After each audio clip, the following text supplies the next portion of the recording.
Hi, welcome to PlayWyrd presents Through the Breach with Ink and Lyre. I'm your host and Fate Master today, Kimberly.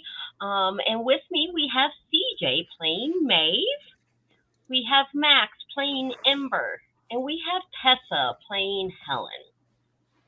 And where we last left off our Fantastic Fated, they had just encountered a very intimidating individual. Do y'all want a quick refresher on what that individual looks like? All right. I think yes. So let's see. He is going to. Where is it? I just had it. So the sound of water rushes past your ears. In the corner of the room, concealed by darkness, and I'm going to ping them for you, is a figure. It is humanoid, but much broader and larger than any living being you've ever seen. One circular light flickers out for a second before rising. You look directly into the diving suit's single ghostly eye, but it does not appear to move to attack you. It seems confused, as though waking from a long dream. An anchor is held loosely at its side, but the suit's movements are slow. So yeah, you see him slumped, he starts to rise, and he seems to be creaking, and he hasn't fully noticed the three of you. If I remember correctly, she had said that if we get through him, we can speak to the captain. Is that correct? Through what she basically she said, if you can get to me, you can speak to me. All right. Should I hit him now while he's not expecting it? Well, I don't know. He might be sentient. Might be able to speak with him. I'm not good at that. Helen will straighten her jacket and will walk forward. Okay. You, sailor. I wish to speak to your captain. Is she available to talk to? Captain. Oh, her. Are you? Did she press you into service too? No. No? Oh, so I'm not. So I guess she keeps saying I'm part of her crew. But I think you do not want to be. Well, I was my crew and I were exploring a sunken ship, and we recovered a bunch of interesting artifacts that we were going to take over to the museum or see if any private collectors wanted them. And then this big ship just appeared out of nowhere and killed most of the other divers with me. And we had been doing this for weeks, so I didn't have all of the artifacts on me.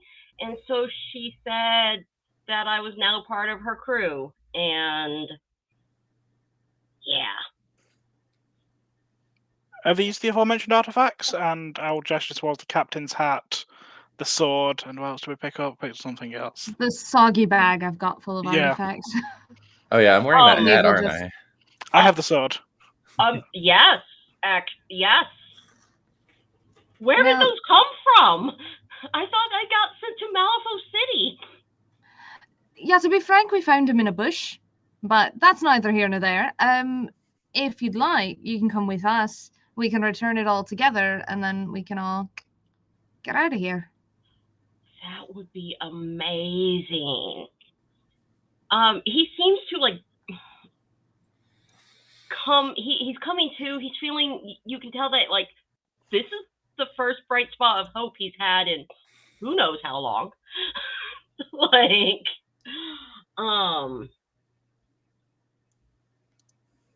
So he starts to direct you to where you need to go. But he stops, and his dome head snaps up. Another stream of bubbles escape his helmet, and he begins to retreat back into darkness. No, she is coming. Shadows in the chamber seem to darken, and the little motes of light elongating and shrinking furiously. The diver's ghostly eye settles on Ember. She will not stop until she gets what she wants. She brought up from the deep all those treasures, and now you have brought them here. If I had only known, if I had known. His voice grows fainter and fainter until all that remains is cold water and bits of broken timber. But you are at the door where he indicated her quarters would be. He was kind of guarding this area, and it leads into a deeper part. So he disappears, and y'all are free to enter into the captain's chambers if that's what you want. I hope that if we return these things, that he'll get his freedom. That was concerning. All right, well, go on then, Helen.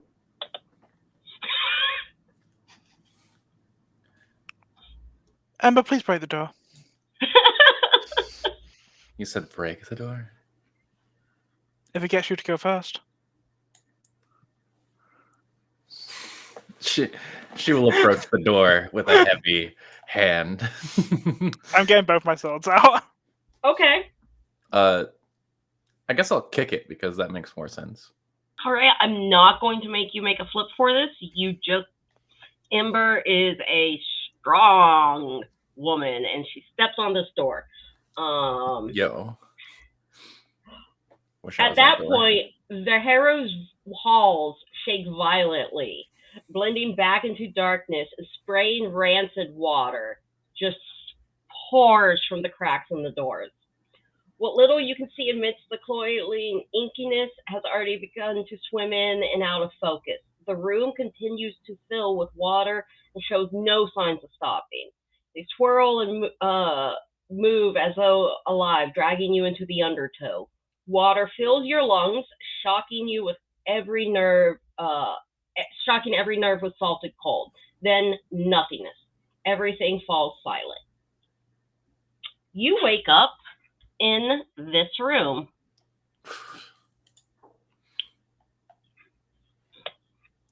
Deeply concerning. That's not normally how opening doors goes for me. Yeah, Ember. Yeah, that was unusual. I don't like this place. Is there anyone home?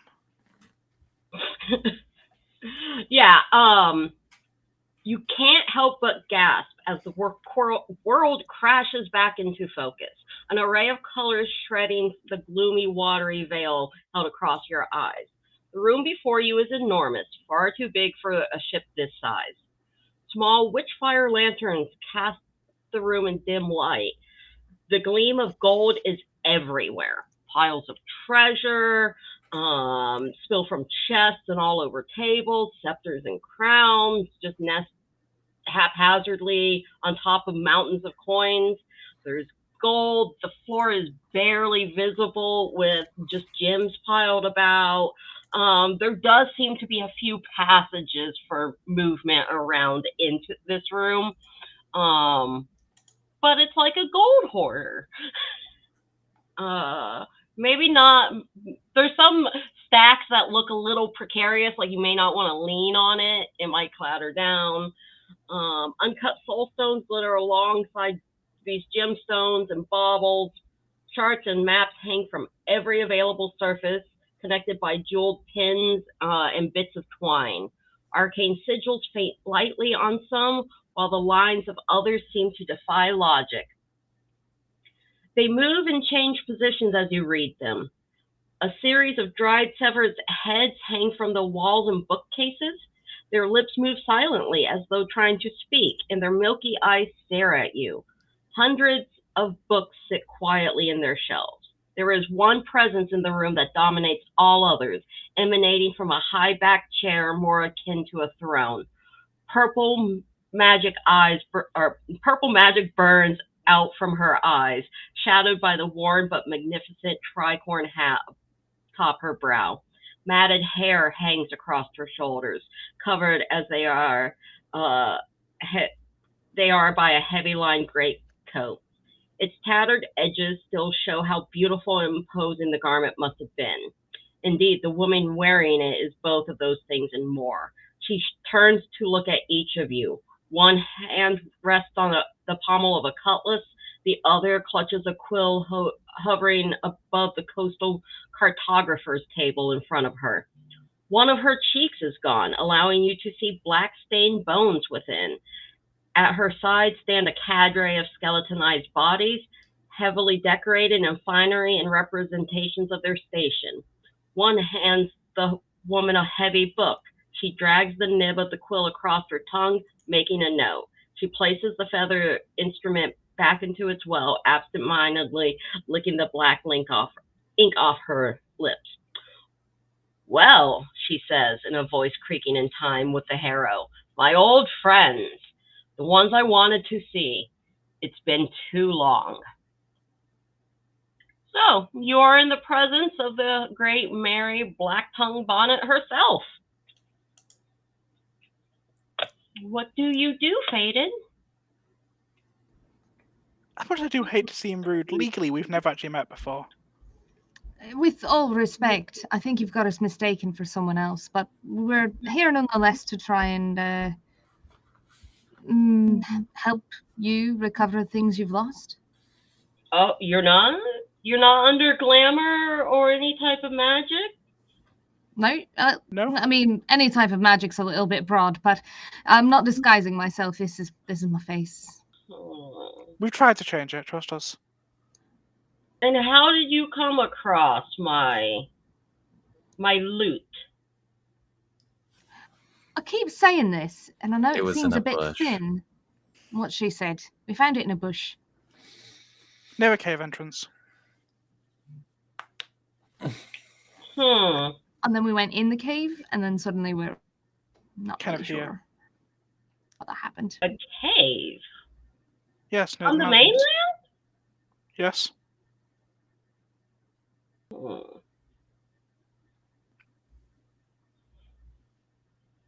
And why you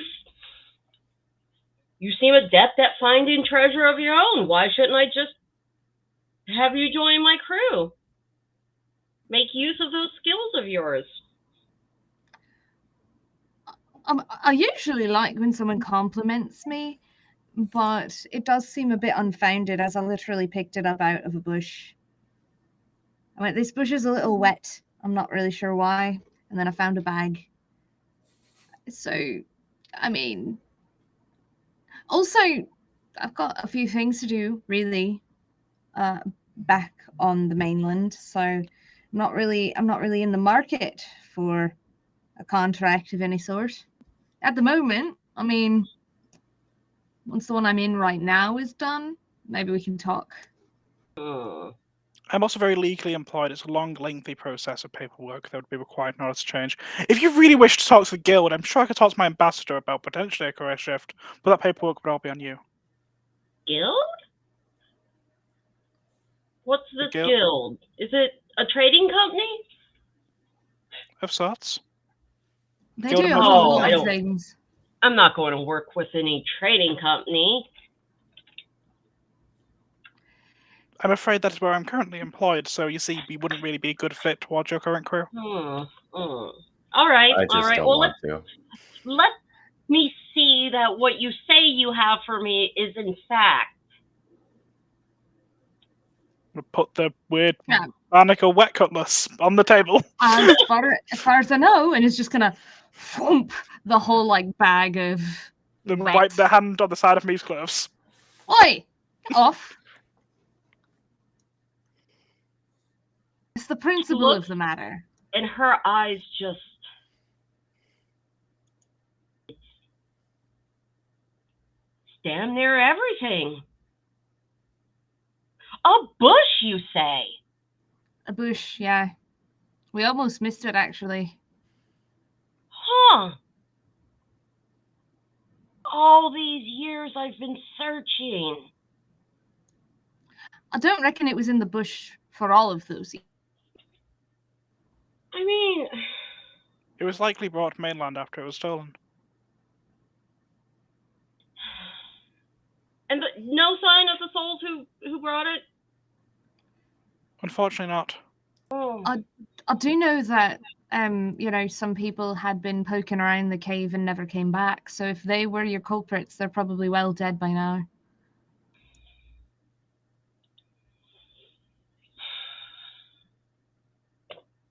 Well, that's a little bit of a letdown. I was hoping to stab someone or to keel haul someone, but you seem right honorable folk. Who's brought much? Huh. Sorry to be a disappointment in that aspect. I've also been there in the whole wanting to stab someone thing. Her eye, she stares off. She's looking out this window that is cracked and stained. But she seems to be looking out of it like it's a beautiful just day on the sea. And she looks off and her eyes just burn that magical purple again, and she goes, well,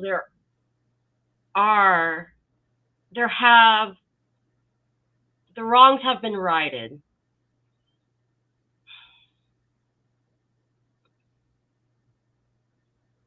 I guess it's time to find a new adventure. Revenge gets old after a while. Well, What my year fellow- did you start this? Pardon? What year did you start looking for revenge? Oh.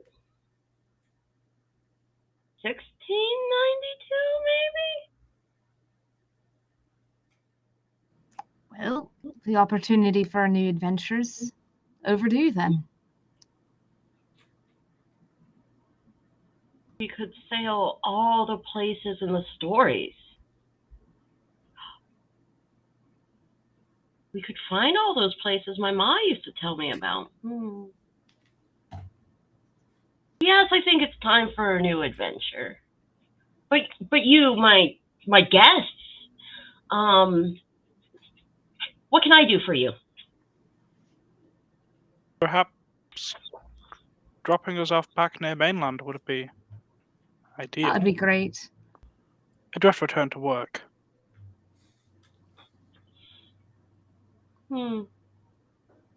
Jasmine's Easy still wearing enough that to hat, do. by the way.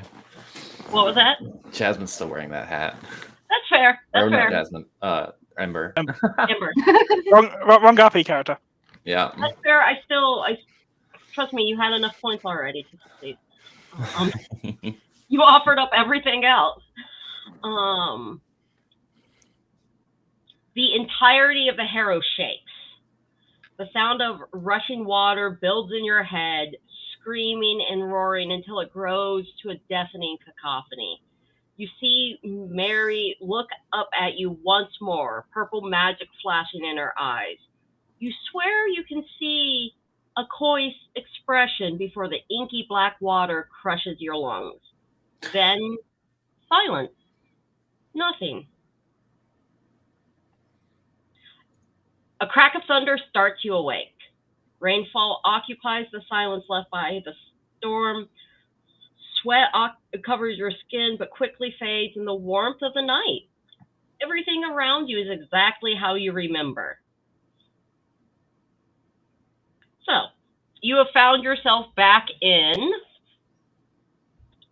the entrance of... I want to make sure I bring the right page up.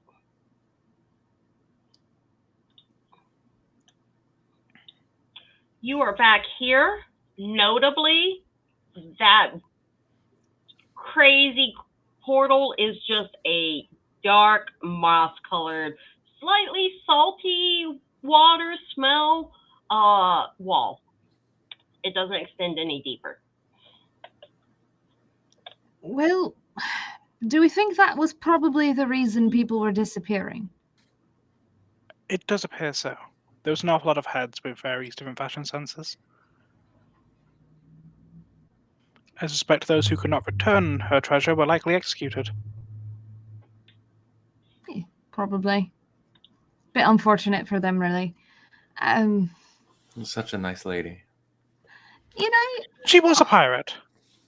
I'll have to say, it must have been. I don't know. I've got to really admire her for being able to switch trajectory like that.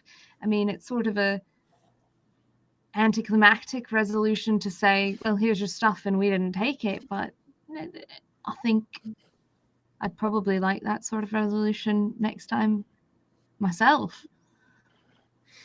Sometimes this thing's being just normal. No, nothing is well, sometimes something normal's kind of nice in Malifaux.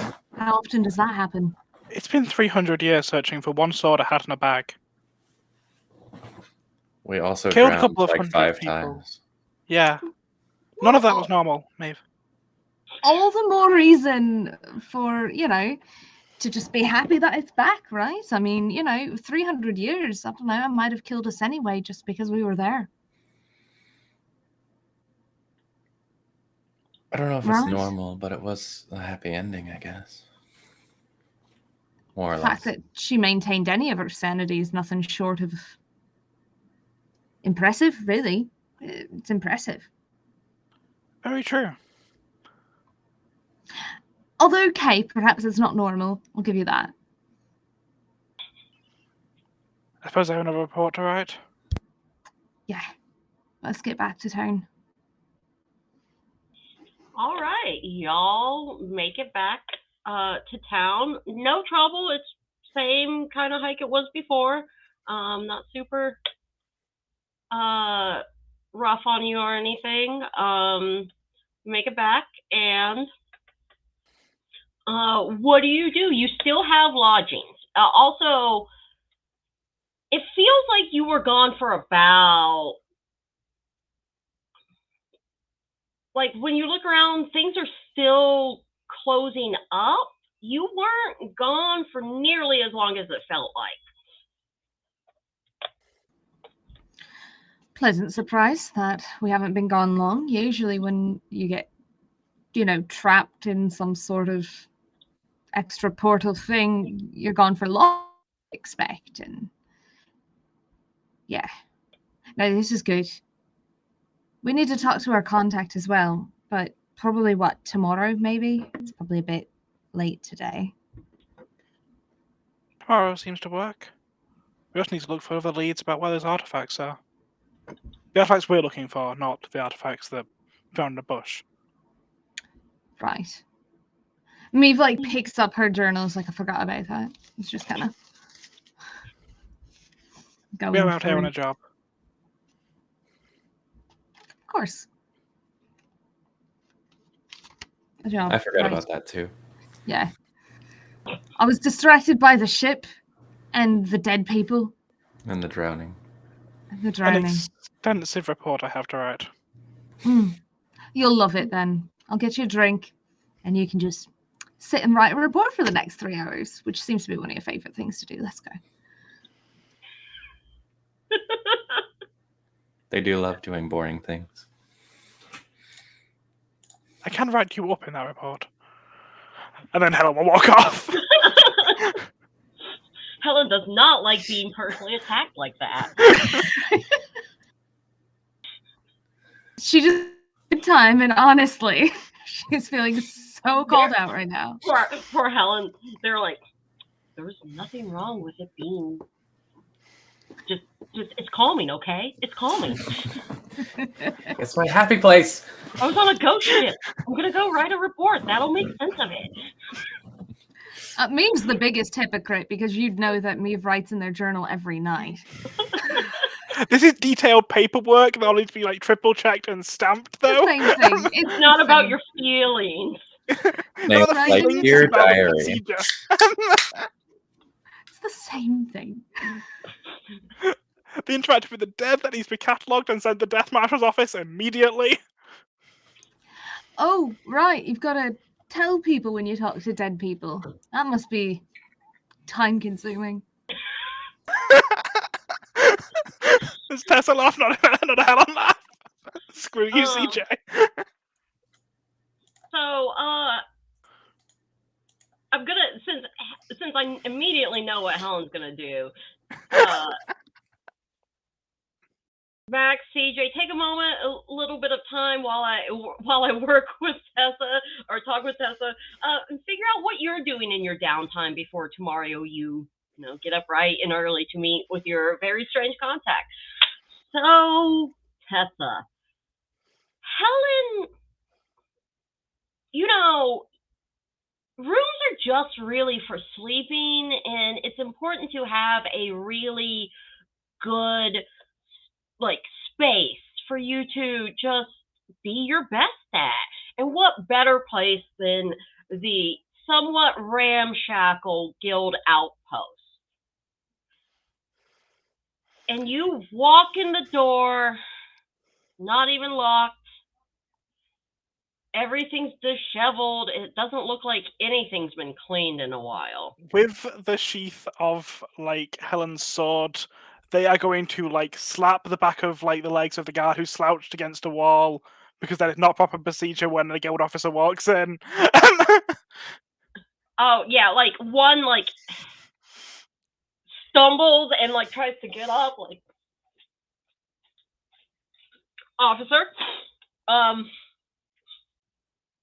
do you and he's trying to lean casually on the desk to talk, but has already scooted over. Already. What can I do for you? I require a candle, a quill, ink, and 4 pages of paper. And a clean desk. A clean desk. All right. So, Captain's desk hasn't been used well since Captain found himself dead, so you can use that. I'll have one of the fellas clean it off for you, officer. I'm so sorry. Yes. Pulls out candle, quill, parchment from his desk. Handles the parchment's a little crumpled. He smooths it out. Do you need any guild forms? Please. Pulls out a stack of very pristine guild forms. These things, Because they never use them. exactly. Yeah, entirely. These things have not been touched. They're still in the folder. Any you could want? Helen takes a moment before sitting down, very happy at a captain's desk, and then just looks around for a moment, nods to herself, not showing that obviously a captain's desk is not her station, but also it totally should be. And before she straightens her coat, sits down. Used to this. It's that. Well, there is a captain, but the captain is absent. The captain is dead. Someone needs to fill the role. Who better? While Helen works on this, the little guild outpost is just dead silent, with the exception of a couple uncomfortable, stifled coughs. The tiny, tyrannical guild officer. No one wants to see what Helen will do if it's off. So yeah, Helen's sword is not left to her side. It never leaves. It's part of the uniform. Yeah, so she is able to fill out uninterrupted everything that is needed for a proper guild report on this very strange incident.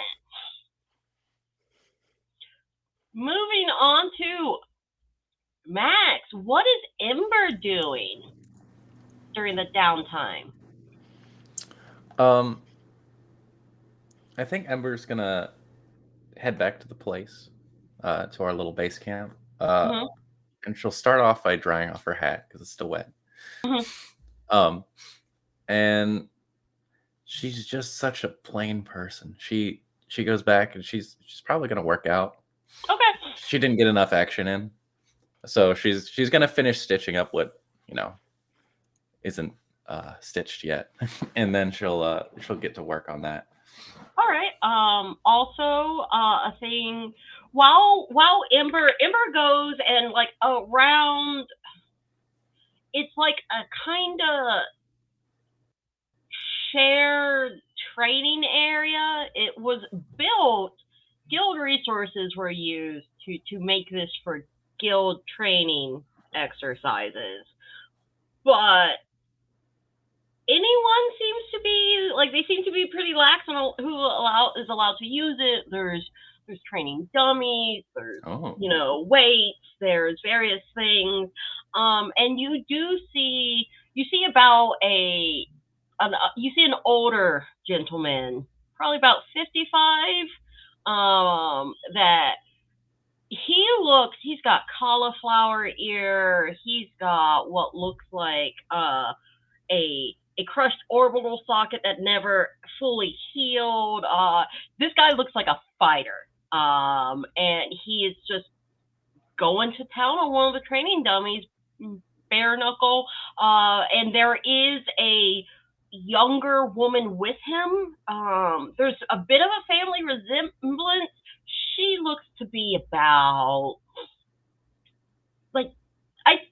it's really hard to tell. It's between 18 and mid-20s, maybe. Still has that glow of like enthusiasm and naivety. Yeah. Cool. She is next to him on another dummy. She seems to be trying to emulate his movements, but doesn't actually it's obvious that this is a training session / her really wanting to impress this older teacher. Oh yeah. I mean, that would definitely catch her attention. She's just kind of walking by. She was like, maybe I'll go lift some flour bags at home. Then she sees this and she's like, ah. This is perfect. So she'll just, is there like a barricade or a gate, or it's just like open? No, so basically the center, it's a very open, there's wooden fences, but they're easy to hop. There is a little quote unquote gate, but that's more if they're having to bring in equipment that they don't want to bother putting over the fence.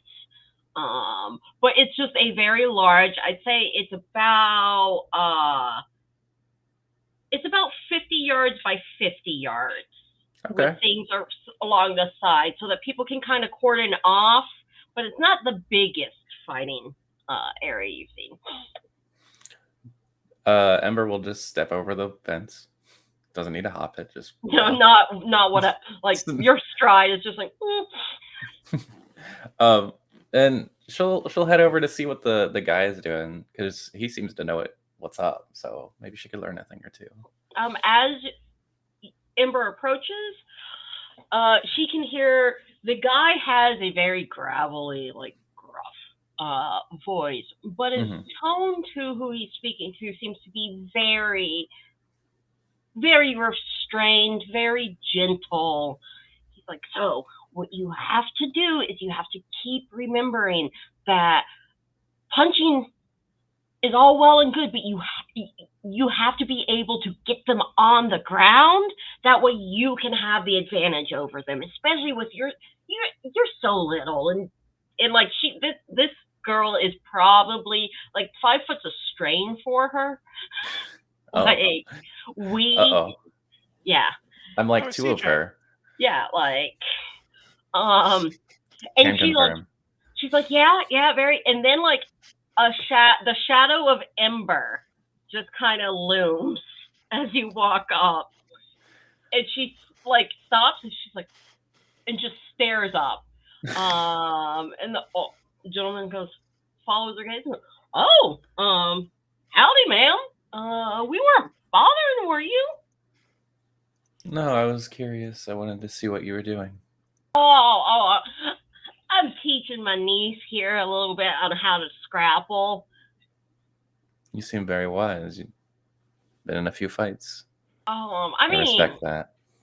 I used to work ringside until, well, they said I was a little too shaky at the hands anymore, and I couldn't dodge the punches as well as I could be, so Bessie here has been interested, and she keeps me complaining because her cousins won't let her scrap with them, so I figured take her aside, show her a little thing here or there. Hopefully it'll shut the boys up when they tell her she can't, you know. She looks down at this young woman and she's like, I'll scrap with you if you want. If you need someone to. She looks up at Ember. She looks up at, like, less up at her uncle. She's like, can I? And he's like, he looks at you and he's like, take it easy on the kid. She little. but maybe not too easy, because then, yeah. Yeah, Bessie, I'll stand right here and watch and give you any pointers afterwards on what you could have done. So yeah, you have this young lady who, like, dwarfs you. Like, you are so tall. Mm-hmm. And imposing, and she is just so not. But she looks ready. She kind of braces her feet, gets a mean look in her eye. So Ember is actually really good at fist fighting. Mm-hmm. She has a 6 to it. Mm-hmm. So she'll settle into her stance, which is a good stance, and you could probably tell. But she's definitely gonna pull her punches a lot. All right. Are you? Is this going to be Is this just like unarmed? Are you doing? I can actually just check your sheet. Hold on. It's a pugilism, right? Yeah, I didn't know. Some people have more than have different ones, so I didn't know. Oh yeah, no. That's what I was gonna try and use. I mean, I'm pretty good at many of them, but absolutely. Yeah, your pugilism's great. So is your melee, because you're good at hitting that thing. So basically, so you start and we can do some flips for you, but against her, the base difficulty is a 7, and you literally would have to just draw a black joker. Okay.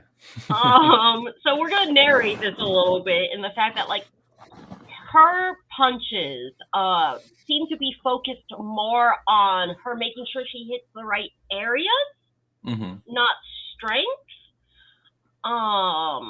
Do you give her any advice regarding this?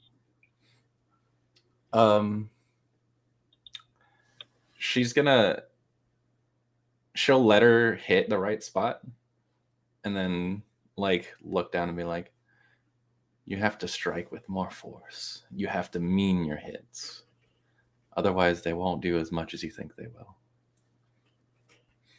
Uncle Pip says that the first thing is to make sure that I'm hitting the right spots. And then that's why I'm also working on being able to get stronger with weights, so that when I do hit the right spot, I hit it with enough force. Should I be hitting harder? Just remember the follow through. Don't hit it just to back up again. Hit it to hit it. All right.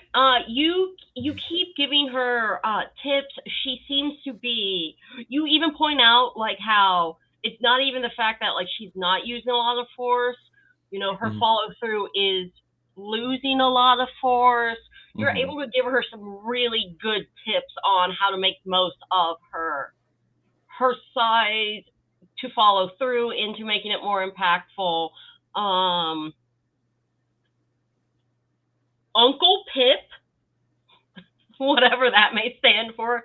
He's leaning against. He's watching. He's very impressed with your skill, and also seems to be impressed with your ability to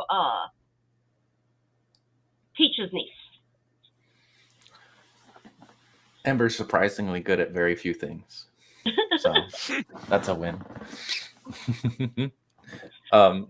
So yeah, she'll spar. She's gonna win because she ain't gonna take it that easy. But by the end of it, she'll look over the Uncle Pip, and so may I fight you now? Yeah, I mean, if you want, absolutely. I'd like to learn now too. You might be able to teach me a few things, young lady. All right. Let me get your token out. Boom! Just punch this old man as hard as I can. Just kill a man. One punch. This very, very, very nice man. I didn't mean to. Deals like 12 damage in one punch, and he's just gone. Right? Like the kid's crying, swears revenge, and like now it's dedicated. We're like a full-on bounty hunter. And right? See her Like again it's soon. Yeah. It's gonna be so In- tragic and sad. In 20 episodes, we'll meet her again. She'll be like, remember the follow through. Got a pneumatic arm now, so like it literally has like steam powered follow Oh through. no! Yeah. Let's see. I cut these off to fight you. What was that? I was saying I cut these off to fight you better. Let's see. Like, she joins up with Von Shell, comes a whole thing. That seems like a lot. That's how I imagine this is gonna go down. Oh. I mean, it depends on Ember's flip. Ember just kills a man here, probably. I am trying to get Ember to appear. It doesn't matter because it's just the two of you. It's a duel. We'll just flip cards. What am I doing? I'm making everything harder. Are you making a battle nap for a 1v1 fist Yeah, fight? No, I was just gonna I was trying to figure out how to bring your token out and realized I don't need to bring your token out. Okay. Because there's not gonna be a whole lot of movement. That's fair. You're both gonna be within order. Okay. He is going to allow you, not from a like, oh hey, I'm a gentleman thing. He's gonna allow you to go first. Okay. Mainly because you're a fighter he's never encountered before. That's smart. But also, it might be the last mistake he ever makes. Right? Like, but hey, he doesn't want to make assumptions. Okay, so... Do I just draw from my deck? I am going to flip for you. Okay, cool.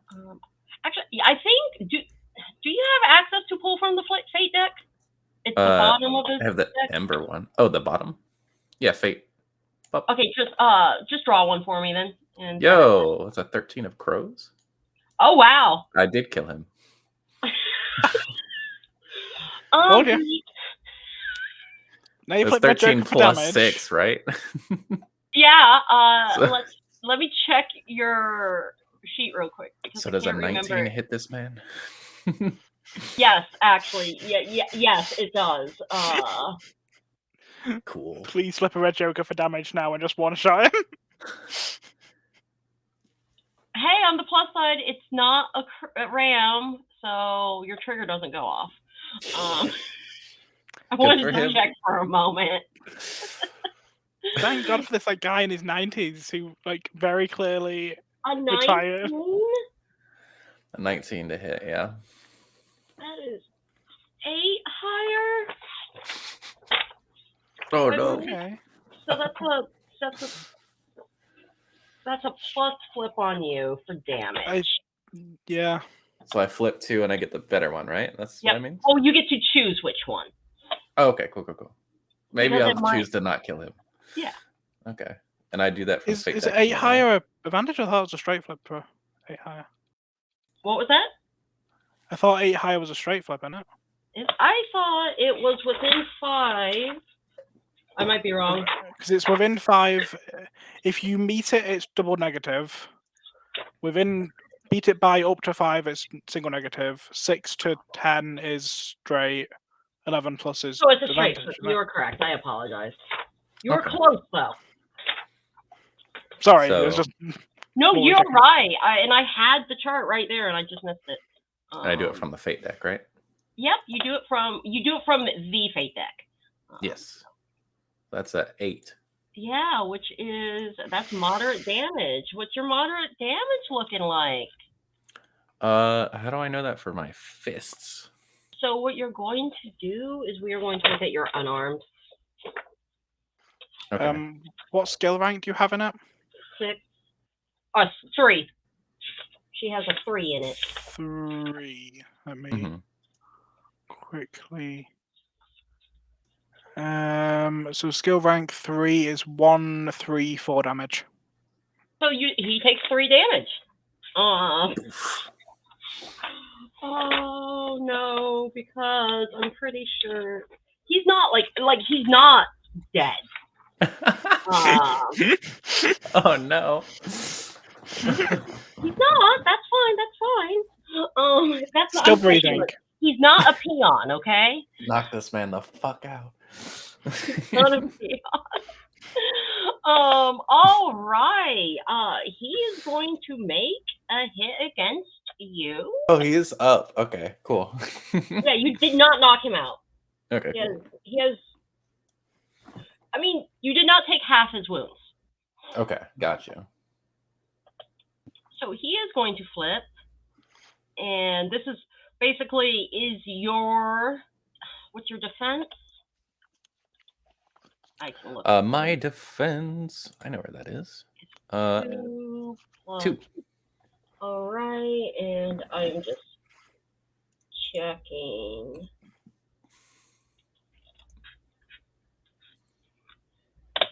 He does hit you with a 12. Mm-hmm. And he is going to flip for damage. And he is going to do 1 to you, 1 wound to you. Okay, cool. Da-da-da. I was at full health after I stitched Yeah. myself up, right? Later. Yeah. Okay, cool. Bam. Bam. I could take 6 more of those.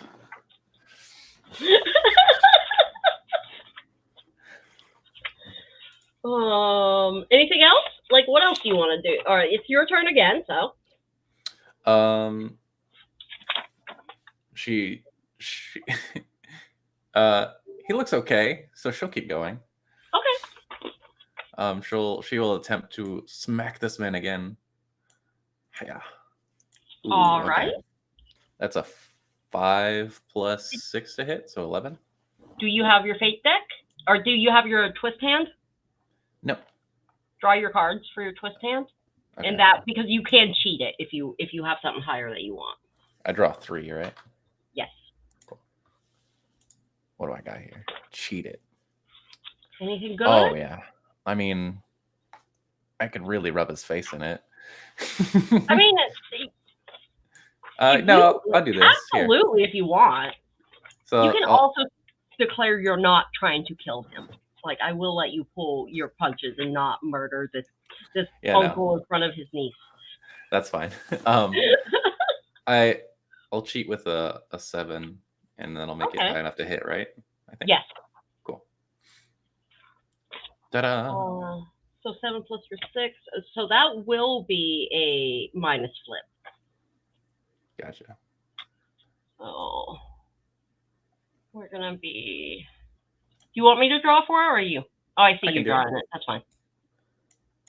So that'll be a 4 because I take the worst one, right? Mm-hmm. Cool. And is that 1 against him? I think so. Yes. Okay, awesome. He is going to go. Mm-hmm. And your Fight defense me. flip is. Oh, he does not hit you. He does not hit you at all.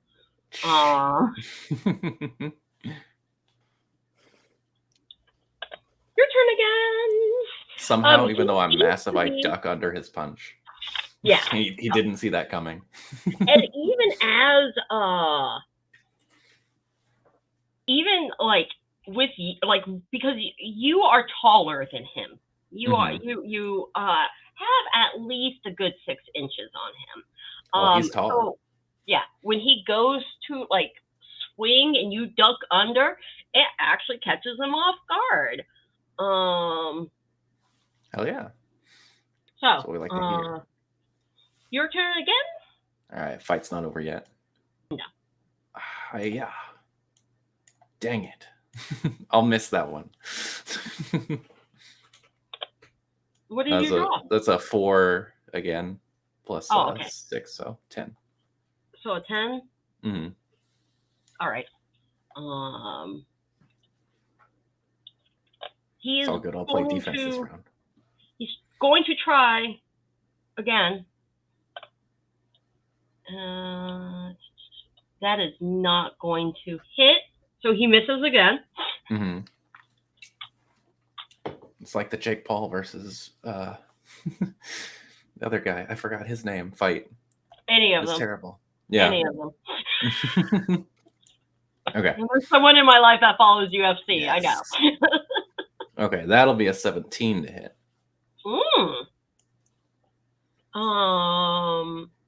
Yes, and it's a straight flip. Right.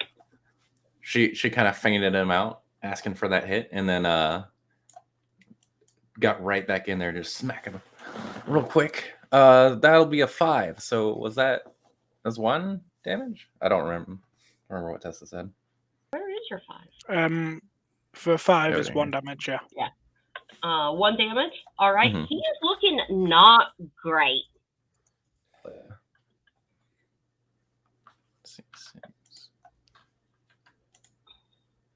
He is going to make an attack against you. Let's see. He has. You have a 2. Okay, he does hit, but it's at a double negative. Okay. Oh. So none. No damage. No damage. He went for my gut and didn't realize that I had rock hard abs. Yeah, and he hurts himself just slightly, not enough to take a wound, but did not see that coming. Okay, cool. Well, with that great failure on his part, I'm gonna absolutely just destroy him with an 18 to hit. Or wait, yeah, 19 to hit. Sorry, a 19 to hit. So yeah, that's another straight flip. Mm-hmm. God dang it! You can cheat your damage flip if you want to cheat. I don't need to kill him. It's fine. He's mostly dead. That's 1 damage. I'll take it. At that point in time, he like goes down on one knee, and he's just like, I give. Ow, my bones. I think my kidney. Can someone give me a doc? He does not seem mad at you. Mm-hmm. He does seem like he may have bit off more than he's could chew, and is trying to save at least a little bit of face. She'll reach down and offer a hand to get him up. All right, he takes it, and he's like, he looks over at Bessie and he goes, "See, girl, this is what happens when you underestimate someone." And he looks up at Ember and goes, "Don't know why I underestimated you. You are an Amazon." Everyone thinks I hit hard, but not quite as hard as I really do. Takes them by surprise. Do you help him to like basically the infirmary? Yeah, sure. I'll carry him if he wants. Aww. Bridal style, just pick him up and be like, all right, let's get you there.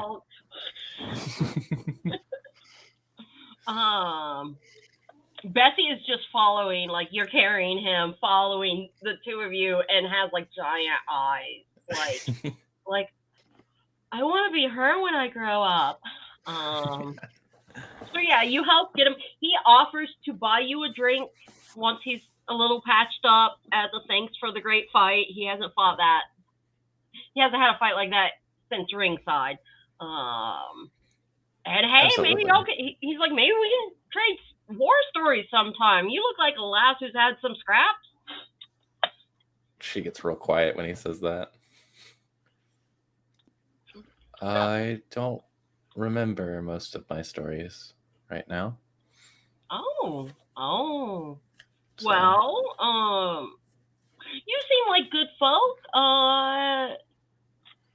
My family's house is just right at the edge of town. If you ever want to come over, we could always use some strong hands with some moving some bales of hay and whatnot.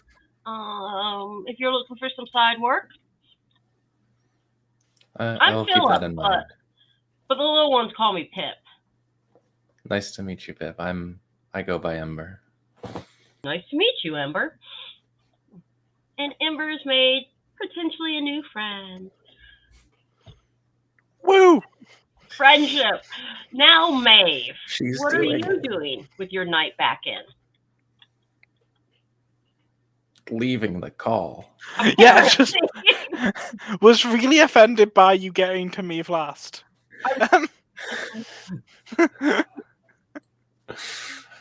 That was the timing of that. Oh, okay.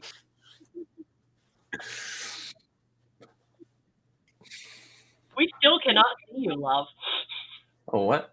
I can see them. Oh, I can see CJ. Oh, she's no longer on our stream thing. Let me see if I can. I just need to refresh then. You're fine. It's your mouse. Your mouse wants to assert dominance. Mm-hmm. Do not push that button again. Didn't want to know what that Tried button not did. to. Yeah, I didn't want to, didn't need to. Here we are. So I will say, first off, I'm back. First off, I want to rewind just a little bit before Ember went to train. I think if they'd stopped by home, Maeve would have helped stitch Ember back up. Because they had a little moment about that Last time, yeah. And so I think Maeve would probably be mumbling something along the line of, I'm sure you want to go train, but we need to make sure nothing comes apart at the seams first. Give me your arm. And just starts helping stitch, because like Ember has stitching as well, but just kind of trying to get back to it, and is like, didn't mean to take you by surprise on the ship. I didn't really think about it too much until after sorry about that. It's okay. I appreciate the help. I can't really get help from most people with this. It's sort of a specialized thing. That's understandable. You're not the first that I've known. What happened to the others?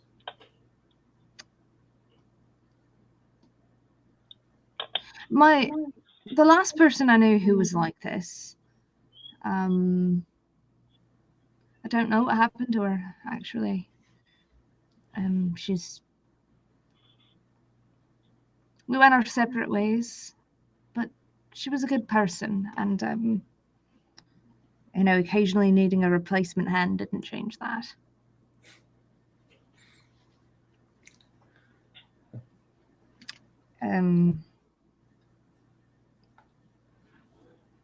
If you need anything, my contacts are pretty old, so I don't think that'll help. But I'm here to help you look for it if you need it. Thank you. I'll keep that in mind. But I saw a training ground out there, so I think I'm gonna go to that. It looked fun. Yeah, well, don't bust any of those stitches up. No guarantees. All right. Have fun. She will clap you on the shoulders and squeeze you very tightly. giant lady hugs. You CJ, can't the avoid them player even is if you thrilled. wanted to. CJ is thrilled. Meave stiffens up Reeves a like, little bit. she's bigger than me. I can't. Yeah, and just I think Meave will go outside until the sun has set. Kind of put themselves just on the porch or just outside somewhere on a chair, somewhere where she can see the neighbors' horses. And gosh, I'm playing a character whose pronouns are she now, and it's confusing me. Somewhere where they can see the neighbors' horses. Routinely only misgendering my own character. And just sits and writes their own account of what has happened in a worn journal that they keep in their jacket. Hi, Weird Kyle. Weird Kyle just showed up like the cool cat he is in our chat.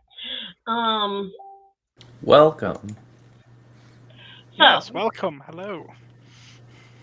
Maeve, as you're writing down your take on this experience, and you recognize that, like, somewhere in the back of your head, you're just like, my experience is going to be, or account's going to be way less dry than Helen's. Like, creative license, having your own thoughts, you can just put them in a way that just is the most comfortable for you. As you are writing, something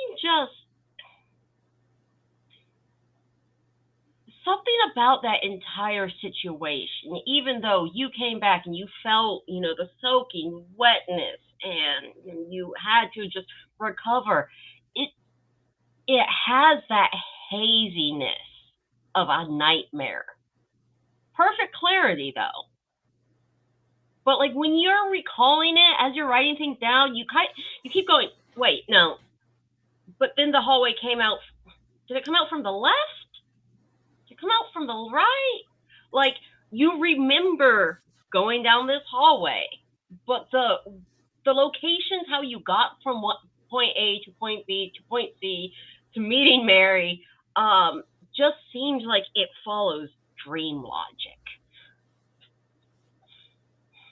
I think this would be something that Maeve would notice and would sort of even maybe make note of that in the journal as well. Just as I try to recall this, it gets hazier and hazier, and well, I've encountered plenty of strange things in the years I've been here, but this will rank among them for sure.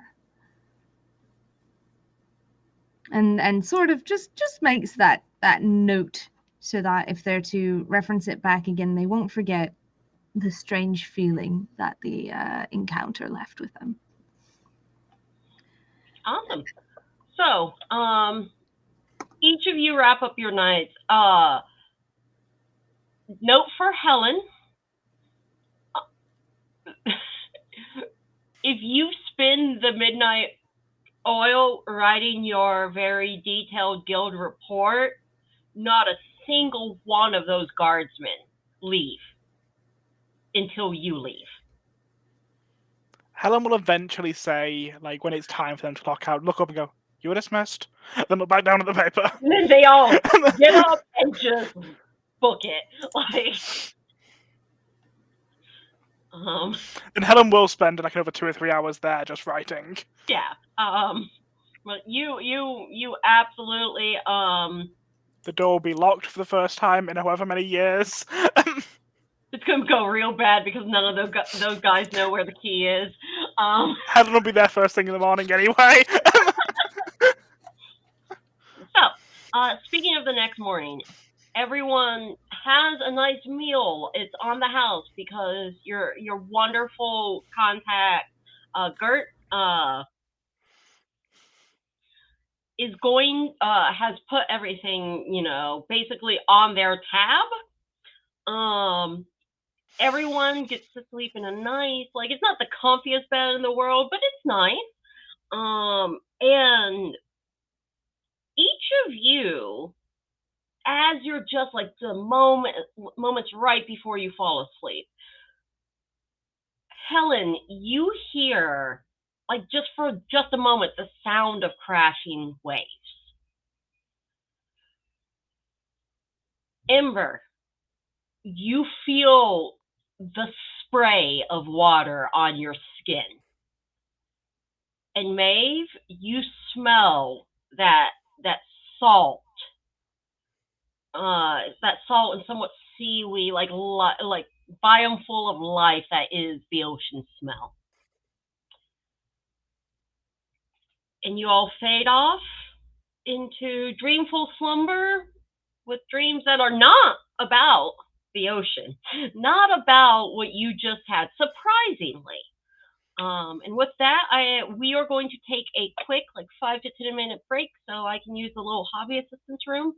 And we'll be right back, y'all. Helen will dream of neat paperwork and nice stacked paper. Oh, so calming, so calming.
Welcome back, weirdos. Thanks for allowing us to take that little break. I am all refreshed. So, it's the next day. Y'all have some options. You can have like from what you've encountered with your contact, Gert, there's not a strict time you have to meet them. It's more of a just send a calling card before you arrive. That way we know to have peace set out. That type of thing. They are staying in a penthouse suite in the local boarding establishment. But that means you have the morning to yourself unless you want to strike out bright and early. I know that Helen will arrive at the guild office about 10 minutes after everyone else is meant to be there. Expecting it still to be locked and them all to be fucked, but like with the attitude that it already should be unlocked, and why isn't it? So it's still locked and no one's waiting out front. Helen will take all the keys to it, put them all in her pocket, and will walk away. All right. Do meet up with them later. It's about like I'd say while you're doing about the rest, like you're doing some like window shopping. You're thinking about like, what could I put in my report that explains exactly the problem here? Yeah, do I have like a little like ticket? Can I like the parking warden tickets? Yeah. Do I have one of those notepads? Oh, of course. They didn't even issue it to you. You had asked it to I have my own. Yeah. One's going in like the bars on the door. So when they arrive, they know I've been there before. Yeah. Basically while you're like going about like it's about an hour after the outpost was supposed to like officially open, when you have like a very out of breath, like Bill is wiry, but you can tell he hasn't really had to do much in the way of like training on a regular basis to keep himself. He's like got a smoker's half when he's coming up to you, and he's like, Officer Helen,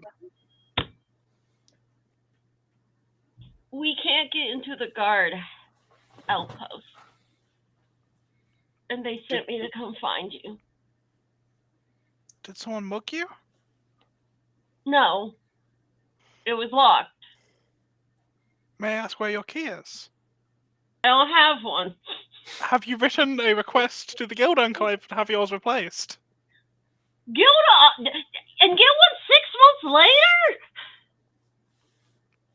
No one ever walks into the guild outpost. We just leave it unlocked, like a church. With official guild documentation there.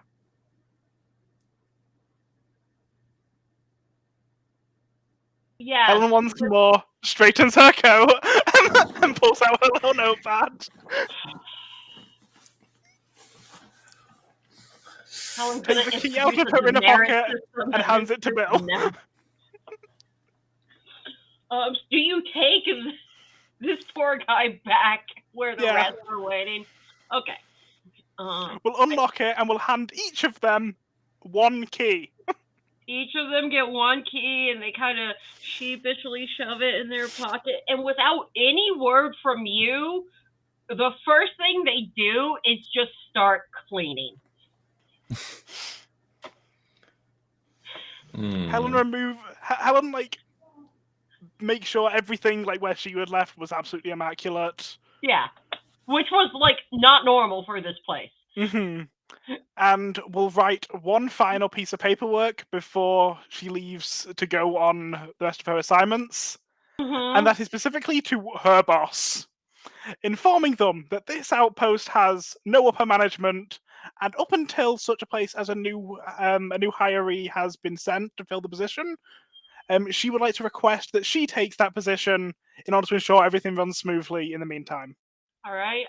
You know that guild post will leave in about an hour-ish, so you have plenty of time to get it to the guild post for the train for Malifaux. Yeah, Helen will write that up and make sure that's sent off. Yeah. Because she can't and she also won't, because as much as she quite likes the power trip, she also will not break any rules. Yeah. She can't officially have her name on the captain's desk yet. Yeah, I see this power move. Like, yeah. She's taking advantage of the position that she's been put in. CJ, what's Maeve doing with their morning? Yeah, when Maeve wakes up, they'll go to see who's still around, and I reckon Helen is not, because Helen's gone to power trip over some small time guildies. Is Ember around? Yeah, I'm trying to decide if she's an early riser or not. She gets up at a decent time. I'd say even Maeve is usually a bit of an early riser. I think Helen was just up and out quickly this morning. Someone wanted to catch some slackers. She had and motivation. Succeeded. And succeeded. I think Ember's still there. She wouldn't have left yet. I would say Maeve gets up and gets ready as usual, but it's not hard to notice that they look maybe more tired than when they went to bed. And they're just going to kind of look at Ember and be like, do you want to go get breakfast somewhere? Do you want to go get breakfast or just make some here? I would love to go out to whatever's the most popular breakfast place. Because, if it's popular, it's good. It's true. I guess we can go. That's fine. You do look a little bit like shit, but I think you're passing. Passing as shit? No, like... Okay. I don't think anybody will say anything. Oh, thanks. You're welcome. It's almost like Helen's here with us right now. All right. And speaking of Helen, I bet I would wager a bet on where she is. Do you want to see if she wants to come with us? Sure, might as well. She didn't already eat 3 hours ago. Right. Well, there's that boarding house that we went to that had the decent dinner. Maybe they do a breakfast. We'll stop by the guild office and cause some trouble. Not literally. It's a little early for that. Maeve's just kind of gonna... It's never too early for trouble. Well, that's the right attitude. He's gonna knock on the door of the guild office. Some poor fella opens the door. Guys, He's like sweating. bandana cleaning. Yeah, he's sweating. Like he's already taken off his uniform overshirt, and he's just drenched, and his face is red, and he looks miserable. And he's like, "How can I help you?" He looks worse than you. Yeah. It's a sort of schadenfreude situation here. Do you have a crime to report or something? Looks like a crime's happened in here. No, I'm after Helen. He's gonna kind of lean on the door frame a little, try to see around the guy to see if Helen's in there. Is Helen in there? Helen is sat very comfortably. In the captain's office. Officer Helen! Helen stands up and properly walks over. Yes, Bill? Helen, what have you done to these poor men? I'm instructed. Bill scurries off. I've instructed them to clean their office. Why do they I would look have like they're liked to have been- suffering? Yeah, I would have been liked to have been there when that happened. Did you know that's the door unlocked? They did not have keys. This has now been rectified, and it will not be a mistake happening again. No, Yes, no, sir. Officer Helen, it will not. They all just like not in unison, but trying in unison. That would have been I'm really glad I convenient don't in my work for the younger guild. days. Me too. Although I would have loved to have seen the Battle of Wills. Want to go get breakfast, Helen? My paperwork's up. My paperwork's all done. I stayed late last night to do it. As a Feels like reminder, toxic if your work. work is, and I will look down at like the closest guild guard. He As a reminder- immediately avoids eye contact. Upon completing your work, you may then go out and have breakfast. I have left 10 script for the group, and then walk out. Oh, that Thank was you, sweet of Officer you. Helen. Wow. You she left I will does have actually have kindness. I will actually have left my own personal money as like a. Helen intends to like work them, but also be a good boss. So like Yeah. she will pay for breakfast for like the entire crew, Yeah. and like a good breakfast at that. She has left money. Just poor. These They- fellas they thought they had a cushy job, and then Helen rolled into town. They will work efficiently, and everything. After everything's got up to like where it's meant to be, it'll be relatively easy again. Yeah, It just needs to be sure. consistent. Mhm. They'll just actually do their goddamn jobs now. You know. Helen will also have corporate, like company mandated team building exercises Oh, no. and like work dinners, like corporate mandated Oh, fun. Why is nobody having fun? I specifically requested it. Yeah, mandatory fun time. Helen, you've lived a very strange life. I would like some eggs now. Let's go. Breakfast sounds great. And follow me. Maeve will seek out, like, originally we'll go to the boarding house, but if there's somewhere that looks more popular, Maeve will go there. There seems to be like a nice little there's the food at the boarding house is really good, but there seems to be a nice little like general store / restaurant type of thing. That seems like what a lot of the laborers and stuff are going to as they make they start their morning and go about their business. So Brilliant. Yeah, Maeve's gonna look at both of them and say, the busiest place is either the cheapest or the best, and sometimes it's both. It I don't smells want to like the food. cheapest over the best. I'm going there. okay. All right, you get there. It's a little family run thing. Seems that the wife of the family is working the general store part, and the father of the family is working the restaurant part. Very very simple. It's not like greasy spoon, but it's obviously made with care and love. They have a menu that has general, morning staples: eggs, toast, bread, muffins, that type of stuff. There's some grits. Ember will get an omelet and request Alright. that it's twice as big as they normally make it. All right. They make her a large omelet. What's the douchiest breakfast I could order? Eggs Benedict. Eggs Benedict. The worst part is that's like my favorite breakfast out of character. It's really CJ, good. we know.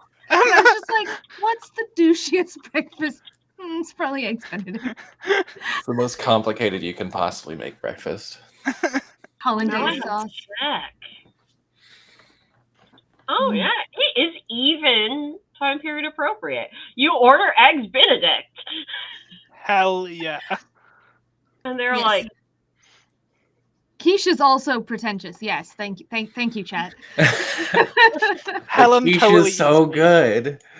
As if, like, I don't know, actually, it wasn't really streamed in America, but, like, any British members of the chat were, like, no Red Dwarf. And does everyone actually remember, like, the Give Quiche a Chance shirt from Rimmer? I know Red Dwarf. Was it actually shown over there? I mean, it wasn't a popular show. It was Okay. a show that, like, weird kids watched. And look at me. I mean, come on. So everyone in this, okay, of course, everyone plays Malifaux. It won't be just crickets, I don't think. See? Hell yeah. Our Scoundrels has got your back. He's just like Give Quiche a Chance shirt for Arnold Rimmer. That's so we kind of inspired Helen, by the way. Love it, inspired by Rimmer. So you order eggs Benedict. The guy like just kind of stares at you for a bit, and he's like, "So we don't got ham. Is steak okay?" Steak was first. Okay. And so, what does Maeve get? Porridge and fresh fruit. You said you wanted eggs. You lied. I did. You got all those but then eggs. Helen went pretentious, and Maeve went, You know what? Ember can have those extra eggs. Yeah, I get an egg on the side, and I'll eat some of it and give Ember the rest. I was gonna say if Ember saw you didn't get any protein, she was gonna give you some of the omelet. Oh. Yeah. No, me will have a little bit of egg from wherever it comes from. Okay. Y'all have a nice breakfast. It's obvious that some people like have like clocked y'all as like out of towners. You know, you don't look like people who've come here to like resettle offhand. You know, you haven't made any attentions known to anyone really. But like no one's staring at you like outsiders. They're staring at you more of a curiosity. You know, like, oh, I wonder where they're from, what they got. The answer is eggs Benedict with steak. Yeah. Your food kinda comes makes it out. worse. Helen, you can tell, like, because you are like very finely dressed as, you know, a guild member and what. This fella tried. He like cut you a thin slice steak. He did check like, do you want it cooked all the way through? I would. Oh, Helen's secretly a monster, y'all. Well done. I think that should Really? be a willpower duel. I think that should be a willpower duel. Just, you know, for no reason. I'm for no trying to reason make that would Helen benefit just me. actively the worst. No reason that would benefit me. I feel like Helen should just incite willpower duels all of the time with some of this. Okay, but again, two main reasons. Gazpacho soup day. Helen grew up near India. I'm just saying, like, this can be great because, like, maybe a manifest power happens where Helen just does things. And people are like, oh. Helen does not actually know about half the shit she just claims. So, But I'd like to make a case for the chef losing a willpower duel when she wants the steak cooked all the way through. like, he blanches. He's not going to say anything because the customer is always right. I think Maeve will look and just be like, you're a monster. Ember eats. It's really gross. That's how I actually do have my steak well done. Which I know CJ thinks less of me for. I could make comments, but it would just be because I want to harass you, and I can do that anytime. You do that anytime anyway, love. Yeah. So, you have a nice, relaxing breakfast. Nothing seems to really, like, there are people around if you want to get to know folks a little bit better. you might want to wrap up breakfast and pay your dear friend GBR a visit. I would say that's what Maeve is planning. So while they're eating, Maeve's just going to be like, so we're going to go see GBR after this then, I do right? believe so. Okay. Who's Good. that? Our contact, the well-dressed one who gave us a nice dinner when we arrived. You'll remember the name's Gert Battencourt Robinson. What a name. Yeah. The really weird one. Yeah. Well, that's Yeah. weird for us to say that, but yeah. I never got his name. Or Just if I as did, a- I don't remember it. Did everyone hear something weird last night? Do you Like what? mean like the Like we were back on the boat. waves? Yeah, I did. I just kind of, I mean, there was probably, I mean, we literally got transported onto a magic ship essentially, so I figured it was just residual. It felt like Is I that got common? sprayed with ocean water. Did you ask if that was common? Like, yes, like residual magic after certain effects. Oh, well, I'd say, I guess common would be a bit of an exaggeration, but it's not uncommon for things to, you know, affect you. Very well. I wouldn't worry about it if that's what you're asking. I mean, if you hear it again tonight, maybe I'd worry about it a little bit. Because then something's probably following you. Mm-hmm. I could check. With what? Intuition? Mm-hmm.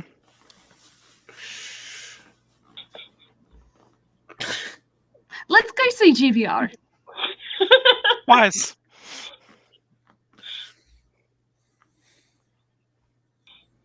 All right. So you go to the boarding house, public house that they are at. You go to the front desk. They go, oh yes.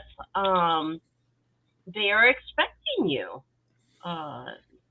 They lead you up this very. They lead you to an elevator type contraption. It's not super high tech. It has the guy rolling to take it up. You open like when the doors open, it's more the gate. When the gate opens, this entire room. It just opens out into a large hallway that has it's closer to an antechamber than an actual hallway.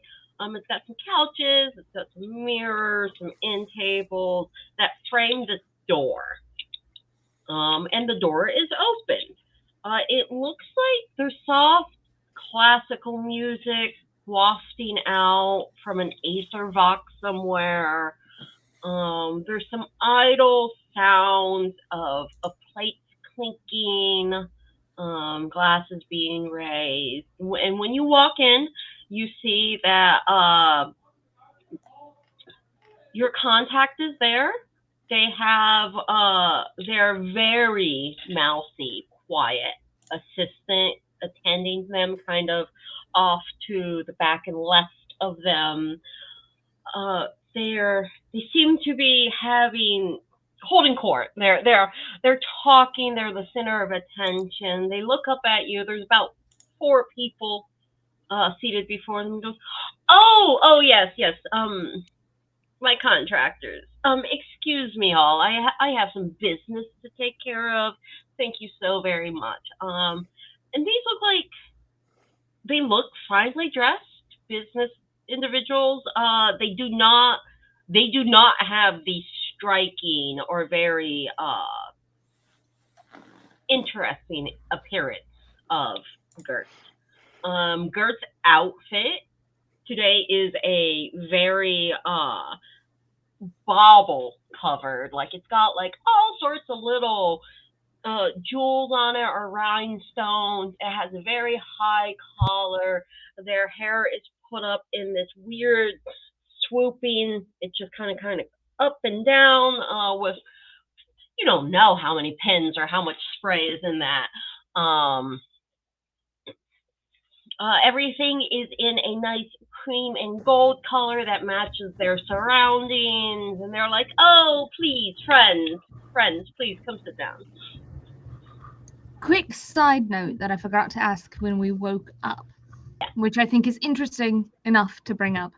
I don't remember. I remember it's different from like D&D, but I don't remember how healing works in Malifaux because I know it's much smaller is not the word. Takes longer. I currently do have some damage. You having that night of rest, especially with it being comfortable and taking it, I'm gonna say that you're back at full wound. Okay, cool. I love without getting too off topic, I love like the injury tables and the illness tables and the like healing things and stuff. So I wanted to bring it up just because it's such a fun part of the especially since for those of you at home, we haven't gotten super into it, and I think soon we will be, but being reduced down to 0 wounds is not the end for a Fated and for some stronger Fate Master characters. So we'll get to see all sorts of interesting things, including perhaps some very interesting critical effects if things get that bad. Love me a yeah, critical I'm effect. gonna have to commission new art of like edited Helen after like end up losing an eye at some Critical point, effects. and yeah. I love how you just went to losing an eye. You're like, Helen will look so good with an eye patch. No, they're getting like a Treasure Planet like cyborg eye. Oh my god. Okay. Well, she probably has the money for it. So yeah. Yeah, But like Helen's rich. at any rate, sorry, refocusing. I just remembered that when I was like, ooh, injuries. Yeah. Because It was magic. You had time to recoup, especially since when you wake up, like you were sore. All of like those of you who had taken damage, you were sore and you weren't feeling great. And then when you woke up, like you still have bruises, but you don't have any wounds on you. It's almost like during sleeping, your cuts and scrapes disappeared. And yes, and now that they've had breakfast as well, Maeve is looking less like Garbo. And when they see GBR pull them over, they're good morning.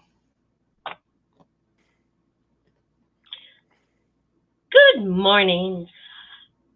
So, I must know all about it. What happened when you went into the cave? We drowned. She's not wrong, actually. But it was And then brief. I believe teleported. Yes. By drowning. To a ship. Did you see the large portal? Yes. It's not there anymore. We've resolved it. Interesting. Where did it take you? A ship? You were aware of the portal? I was aware the portal might be a possibility. Insight check. Helen just reaches into their pocket, pulls out a notebook. All right. I am going to make this. Scrutiny. Oh, wait. I'm terrible at that. Well, you already asked. I did. Jasmine's like, that's sketchy. Wait, fuck. Ember. Keep using her name that she doesn't know. Okay. Ember thinks that's sketchy. It's going to be a target number of 11. How does a total of a 1 sound? What was that? How does a total of a 1 sound? Well, you have to flip your card. I did, yeah. Oh, plus your 0. Oh yeah. No. That sounds pretty normal. You know what? With that, you just get you're like, wait, did she send us to the portal? Did she make the portal? So, did I leave the oven on? Portal. Those eggs were really good. Mm. I knew the portal was a possibility. What else is a possibility? It will save me time in write-ups. That's fair. So there is. We haven't mapped all of them. We do have some other Explorer Society agents trying to put pins on specific locations that we think are portals to the realm of nightmares. Oh, that makes a lot of sense.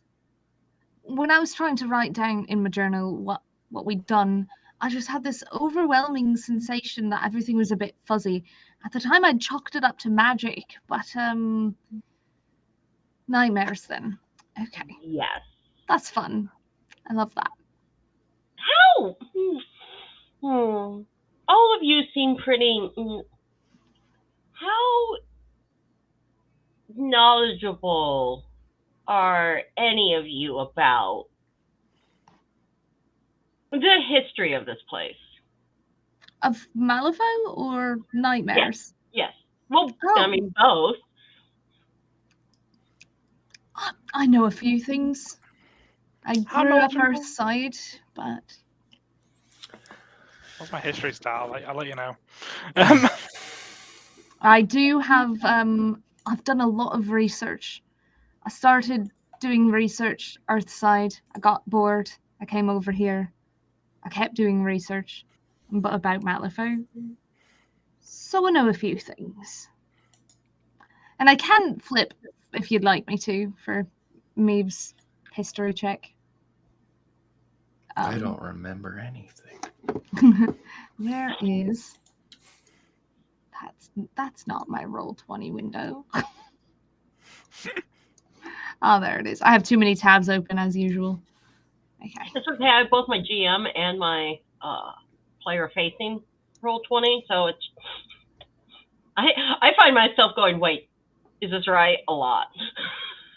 Yeah. Yeah. So I'm gonna go ahead and flip for history if that's all right. Sure. Yeah. Absolutely. Make that flip for me. That would be a total of 10.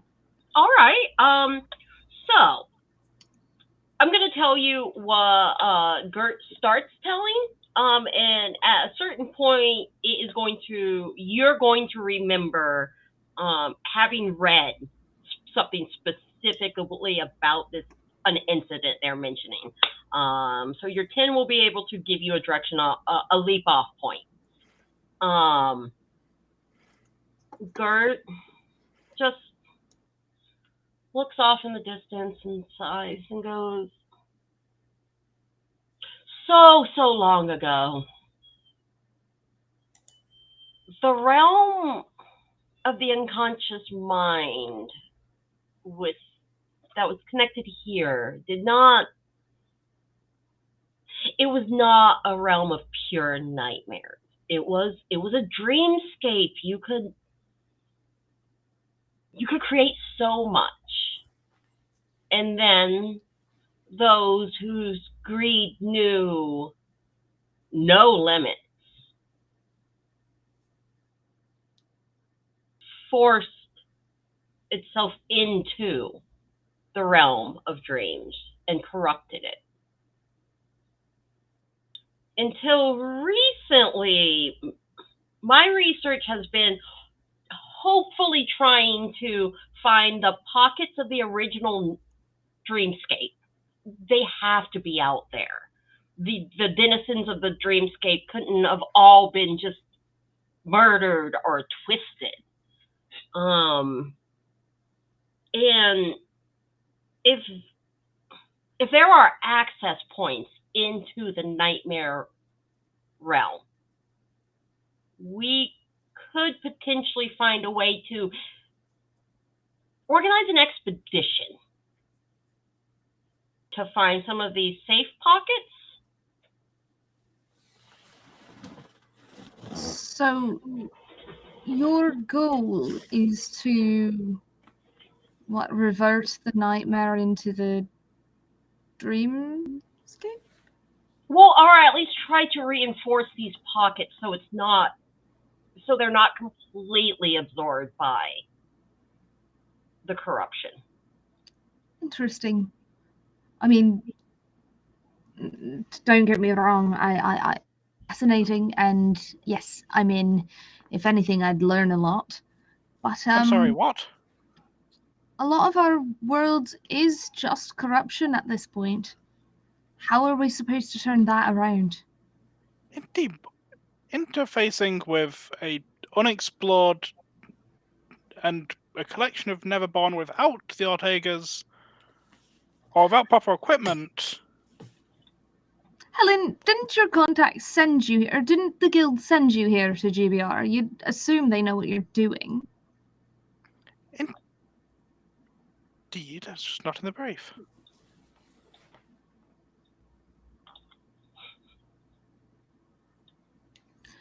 I'm sure that the Explorer Society knows what I'm doing. That sounds like something the Explorer Society would look into.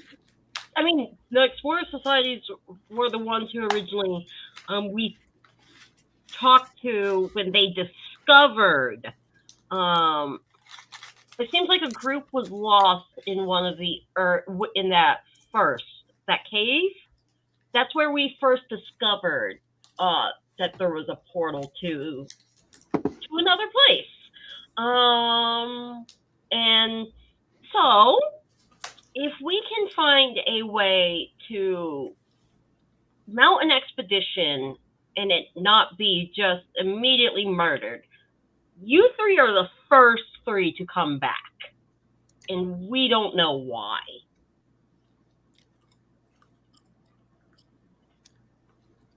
Well, there's a lot of variables that don't apply uniformly over all three of us, so we can rule some things out right off the bat.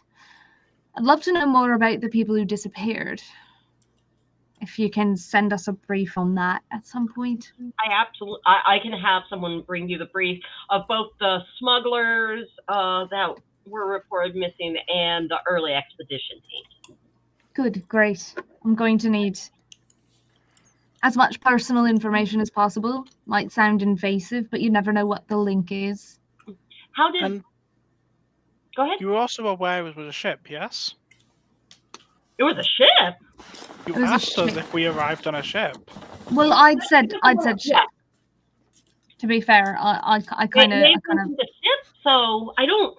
How did you get out? We completed the nightmare. We stopped it. You stopped the nightmare? Well. We gave the pirate captain what she was finally looking for. Oh. And she let us go. So maybe if we end the tableau, for lack of a better term, the dream tableau, perhaps. Interesting. I guess that poses one of many questions, being, are the people in the nightmare that you're encountering when you enter one of these pockets echoes, or are they full beings? And if they're full beings, well, whether they're echoes or full beings, it does stand to reason that, like Ember said, when you complete, so you've posed it sort of like a mission, but in reality, if you think about it, if it's someone who's trapped in one way or another because they have something unresolved, what we did for Mary is we resolved it. It's sort of like a ghost, if you think about, I mean, there's lots of ghosts that aren't that. I mean, ghosts are very different. If you think about the theory of ghosts, specifically just the theory, people say that oftentimes they're trapped because something is unresolved for them. So you may be able to universally apply something like that to this situation, but we'd need to try another pocket to see if it's the same. Like we can't just assume because we resolve this for Mary that this is the solution. So we'll just have to find another place then, right? Yes, absolutely. That is a fantastic idea. Like I said, we have some. Gert's very quiet, small, mouthy attendant leans in.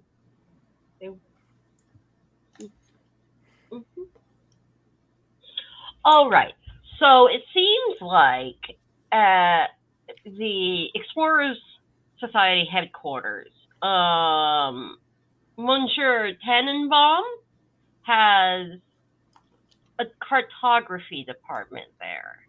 And the most recent notes on where any nightmare type activity has been happening, any strange disappearances, and whatnot, are being noted there. Right. So back to headquarters then. Gonna look back at Ember and Helen. It appears so. Do the nightmares follow you out of the portal? We had never had anything come out of the portal. We just had things go into the portal. People go into the portal and never come out, and a couple constructs. Go into the portal or come out of the portal? Go in. Nothing. You are the first three who have ever come out of any. You're the first three anything that's come out of the portal. Humans. We're the first three humans. Well, none of our constructs came out. That's why I said you were the first three things, just in general. Right. Even our robots didn't come back, so that might be a problem. All right. Well, with any luck, that means nothing's coming out. Just, to wreak havoc on this plane. That's good. Except for nightmares. Well, nightmares are nightmares, right? Like they're just a thing. Mm-hmm. From several different reports, they're not just things.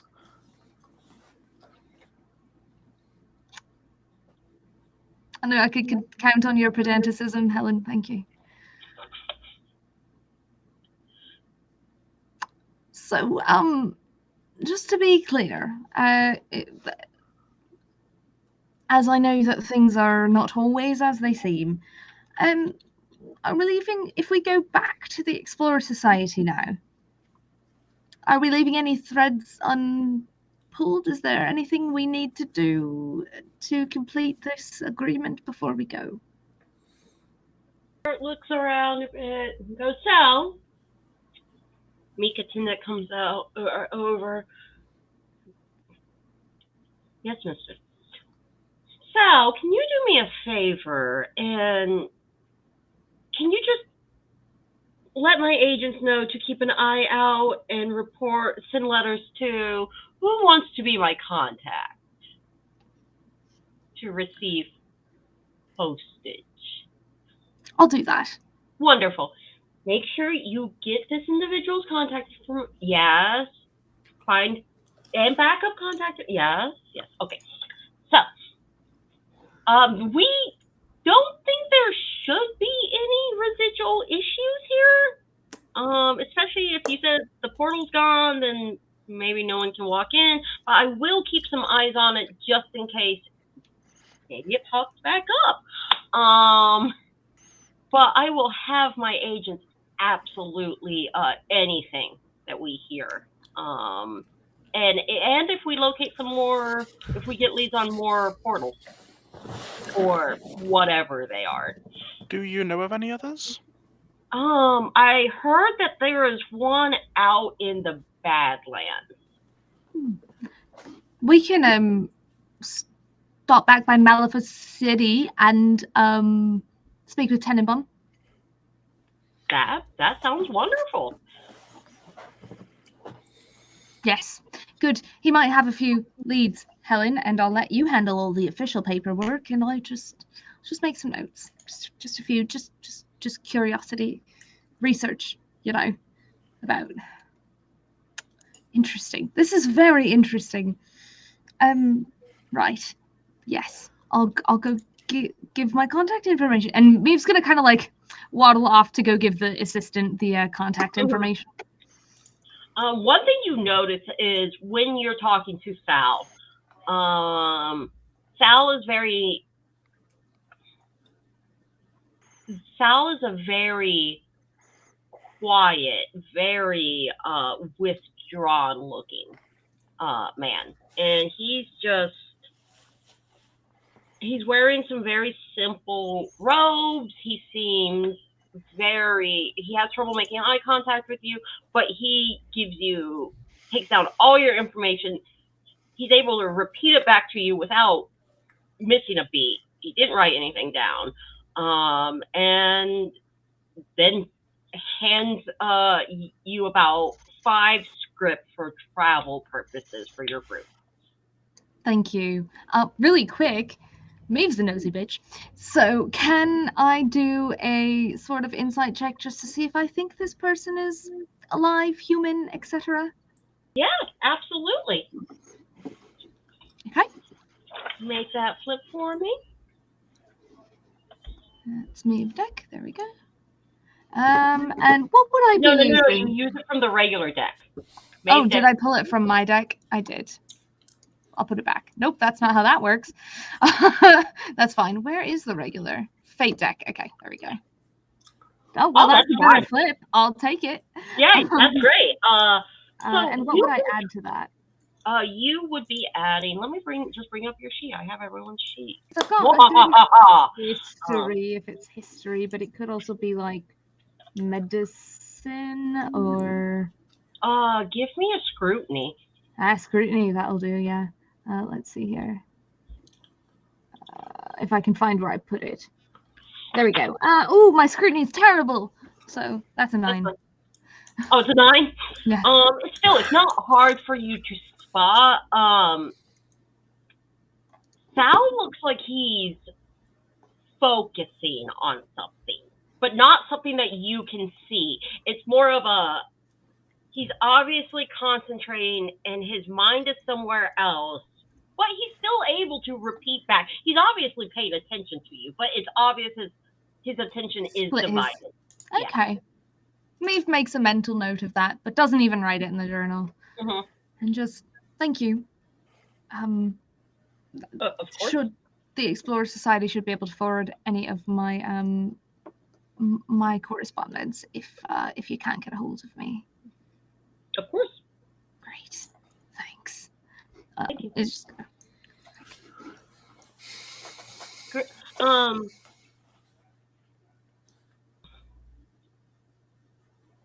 Mastrix Gert seems to have taken an interest in you and your companions, and that can be very beneficial. It can open a lot of doors for you. But Mastrix Gert also can be mercurial. Just as a word of caution. Dealt with a handful of mercurial people in my time. Well, 25% of the society, really. I don't associate with people much, so I couldn't tell you. Thanks for the heads up anyway. I'll keep it in mind. So he leads you guys all to essentially you have time to gather up any of your things, do a little bit more if you want to do shopping, have a light lunch or something. But the next train will be departing. And it's actually the train that your post is going to be on, Helen. So if you wanted to, you could even hand deliver it. No, I think it being through the proper channels is probably better at this instance. It's because you love bureaucracy. Yeah. It's going to make someone's day worse.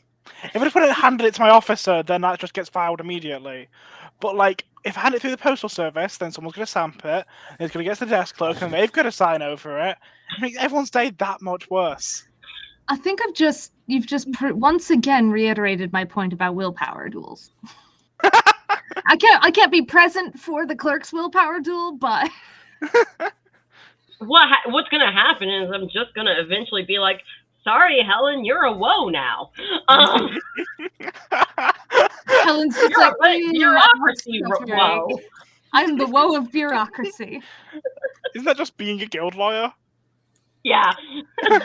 Have you seen the court procedure like Magical Theory? It just gives you abilities. Same.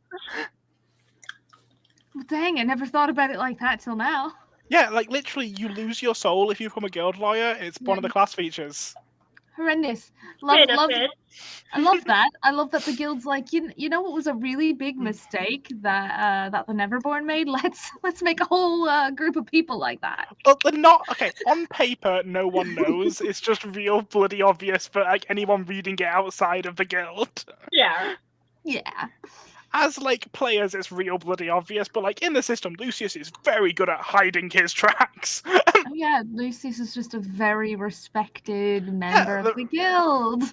A very honourable individual. Like he just likes wearing his mask for, you know, safety reasons, obviously. Safety reasons. Obviously. He's so pretty that if he took off his mask, like, I don't know what would happen.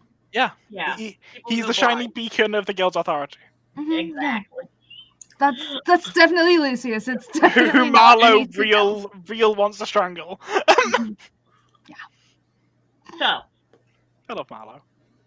y'all make your way back to the greatness that is Malifaux City. A strange shining jewel amongst this very foreign and dangerous place. Going back, you make it back. I take it Helen goes straight for the guild hall. I don't think we've got any major reasons to go. Not immediately, at least. Oh, I figured you just wanted to like snark with like other people about how bad those yokels were. Well, like she's not in charge there. That's fair. Like, no, she definitely needs to go before she like continues her journey. But like, if she's not in there, she has authority. But like, while she's in there, people are higher rank than her. That's fair. The And power she's- trip knows no bounds. Yeah, she's deeply opposed to people having higher rank than her. Up until Yeah. someone's in the room with a higher rank than her, in which case it's yes sir, no sir, anything you say sir. Just avoid that room whenever you can. Entirely. Beautiful. So, what are y'all doing once you disembark and whatnot? I would say probably we'll get to Meave last because Meave would naturally just head back to the Explorer Society anyway. So. Ember, Helen, are y'all accompanying Maeve to the Explorer Society? I think yes, definitely. But beforehand, Helen will look at them and go, like, look at the pair of them upon leaving the train. You two are both surprisingly adequate at your jobs, and I am overjoyed to be put on assignment with you two. Unfortunately, you have both taken me to squalor throughout our times eating dinner together, and I will rectify that. Follow me. And Helen will take them to her favourite cafe, which has a waiting list, but then uses her guild badge to get in. Meave Use her accepts guild this. badge and family name. Willpower check. Unbelievable. Yes. Y'all have a very See what nice I'm run, and everyone's very deferential to Helen here. Like, They know Helen's her mum is very like well. a card owner. You know, like that kind of knows the owner. Helen will pay for everyone's Y'all, lunch. like, your family has a booth. Yeah. Like, Thank you for Immediately- lunch, Helen. It's always like Mr. Veer the entire time. Like the name Helen's not used once the entire time at the restaurant. Thank you for lunch. It's Yes, very thank you. pretty. I would venture to say our assignment took us to Squalor rather than us, but I'm nonetheless grateful for a good meal. And a very surprising compliment. Yes, overjoyed to be on assignment. I think she likes us, Ember. You are both quite interesting individuals. Do not let it go to your head. Coming from you. Gives you a head pat. Helen's eyes burn with the fury of 1,000 suns. I But think that means Ember likes you. But like she's 5'4", so it's not very intimidating to you. Yeah. Like her head kind of like sinks down under your control. You're like, I'm gonna stand stiff, and it's just the weight of Ember's hand makes you go, and you're like, oh. The epitome of like small dog syndrome is like Helen just looks up. You're a very interesting person too. I mean, she's right. Not one of you's normal. But I don't really run with a normal crowd. Normal is boring. Yeah. Well, anyway, we've got this next assignment, right? Well, a lead anyway. Going to the Badlands? Maybe. Or wherever Tenenbaum sends us, I guess. She's just said to investigate these pockets, and it's an unknown. It's a question mark. It's exactly what I'm here for. Do you not think it at least wise to look into some form of better equipment before you go rushing into another nightmare? Well, we are going to the society. Like, they're gonna have... They probably have something. And if not, then yeah, we should probably kit up. Did we get paid for our last mission? We got 5 script for travel. Oh. That covers travel.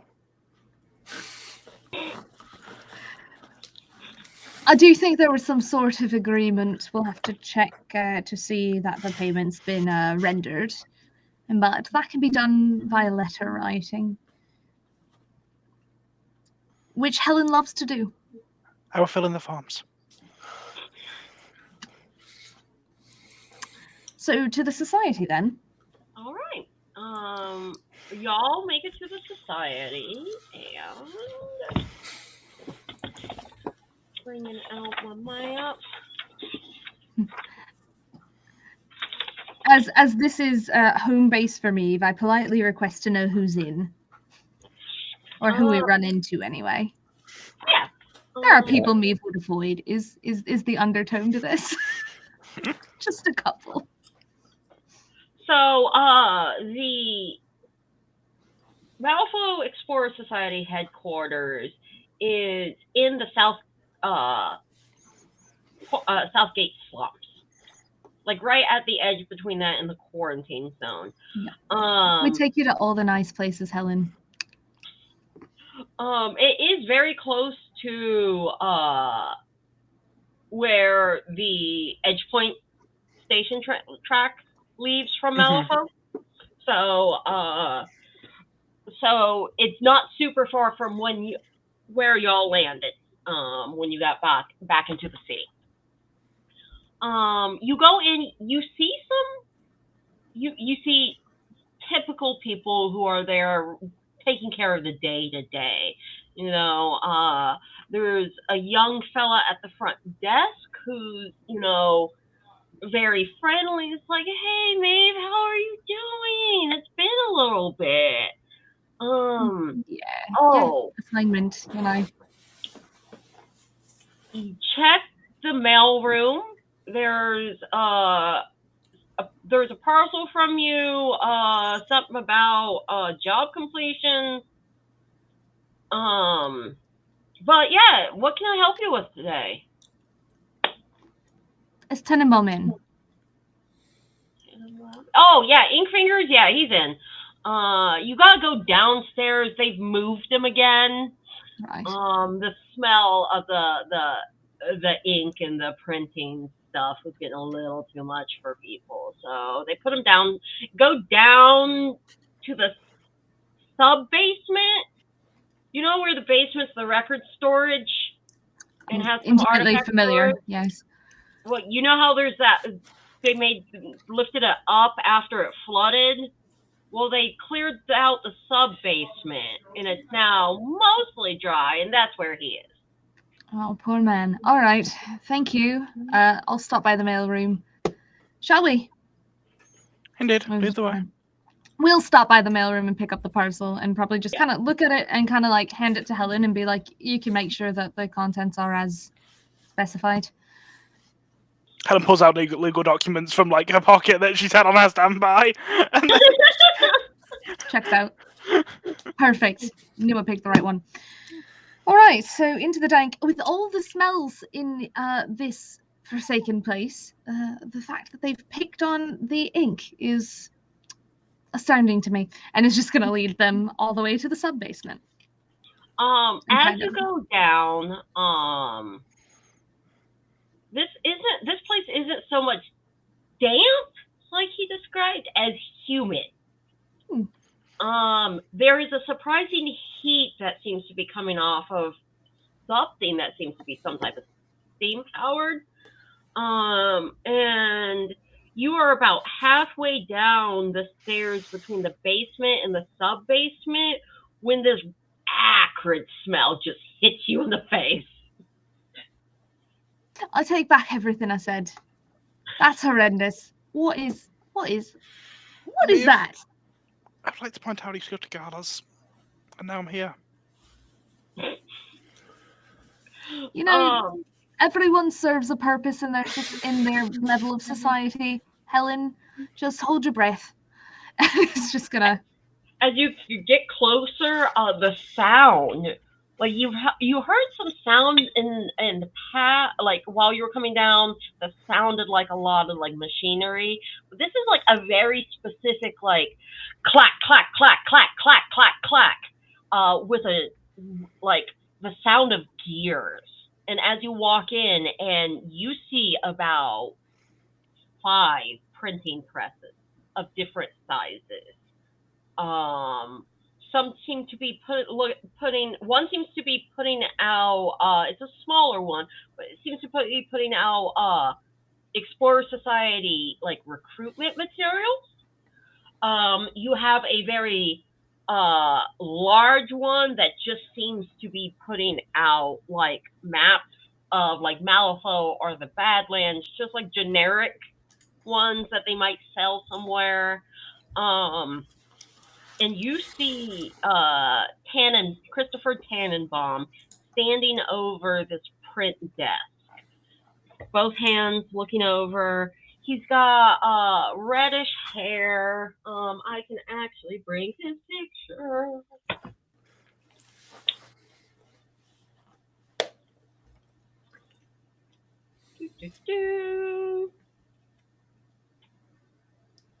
Where are you? There you are. This is Christopher Tannenbaum. Am I going the wrong way? I am going the wrong way. Christopher Tannenbaum, printer, map maker, sometimes hangs out with Yedza.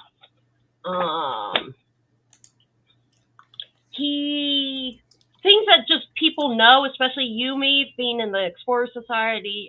He was in Innocence for a while. He left Innocence. He started doing more and more cartography work on for the Explorer Society until he was fully just kind of brought into the full as their cartographer. He's looking up and gives y'all a big smile. Oh, what can I do for you? Tannenbaum, this is Helen DeVere and Ember. We're on a bit of a mission. Thought you might be able to help. Okay, a mission. Okay, well, what can I do for you? Do you need reference documents? Do you need maps? Like what? What are you looking at? Do you know the contact called GBR? Oh, GER. Yeah, GER. They're something. I've only had like one meeting with GER, and like that was definitely an experience. I felt like I was underdressed and like dirty. But yes. Helen just does the up and down kind of look of not saying anything, but like me picks up on it, and probably so does Ember at this point. Of, well, yes, you were, but what does that have to do with anything? She's skilled. Is this about that thing, the finding the loci? The dream loci? Yes. We've been to one. You've been to one? Yeah, right. It's going to kind of walk over to a map and Point out. this cave here, portal, Okay. does not exist anymore. Okay. You saw that it had like purple ink with a question mark on it. And he's like, oh, well, that takes red ink and just puts an X on his map. Obviously, he is obviously working on a map that's not being printed. It's using his more traditional technique.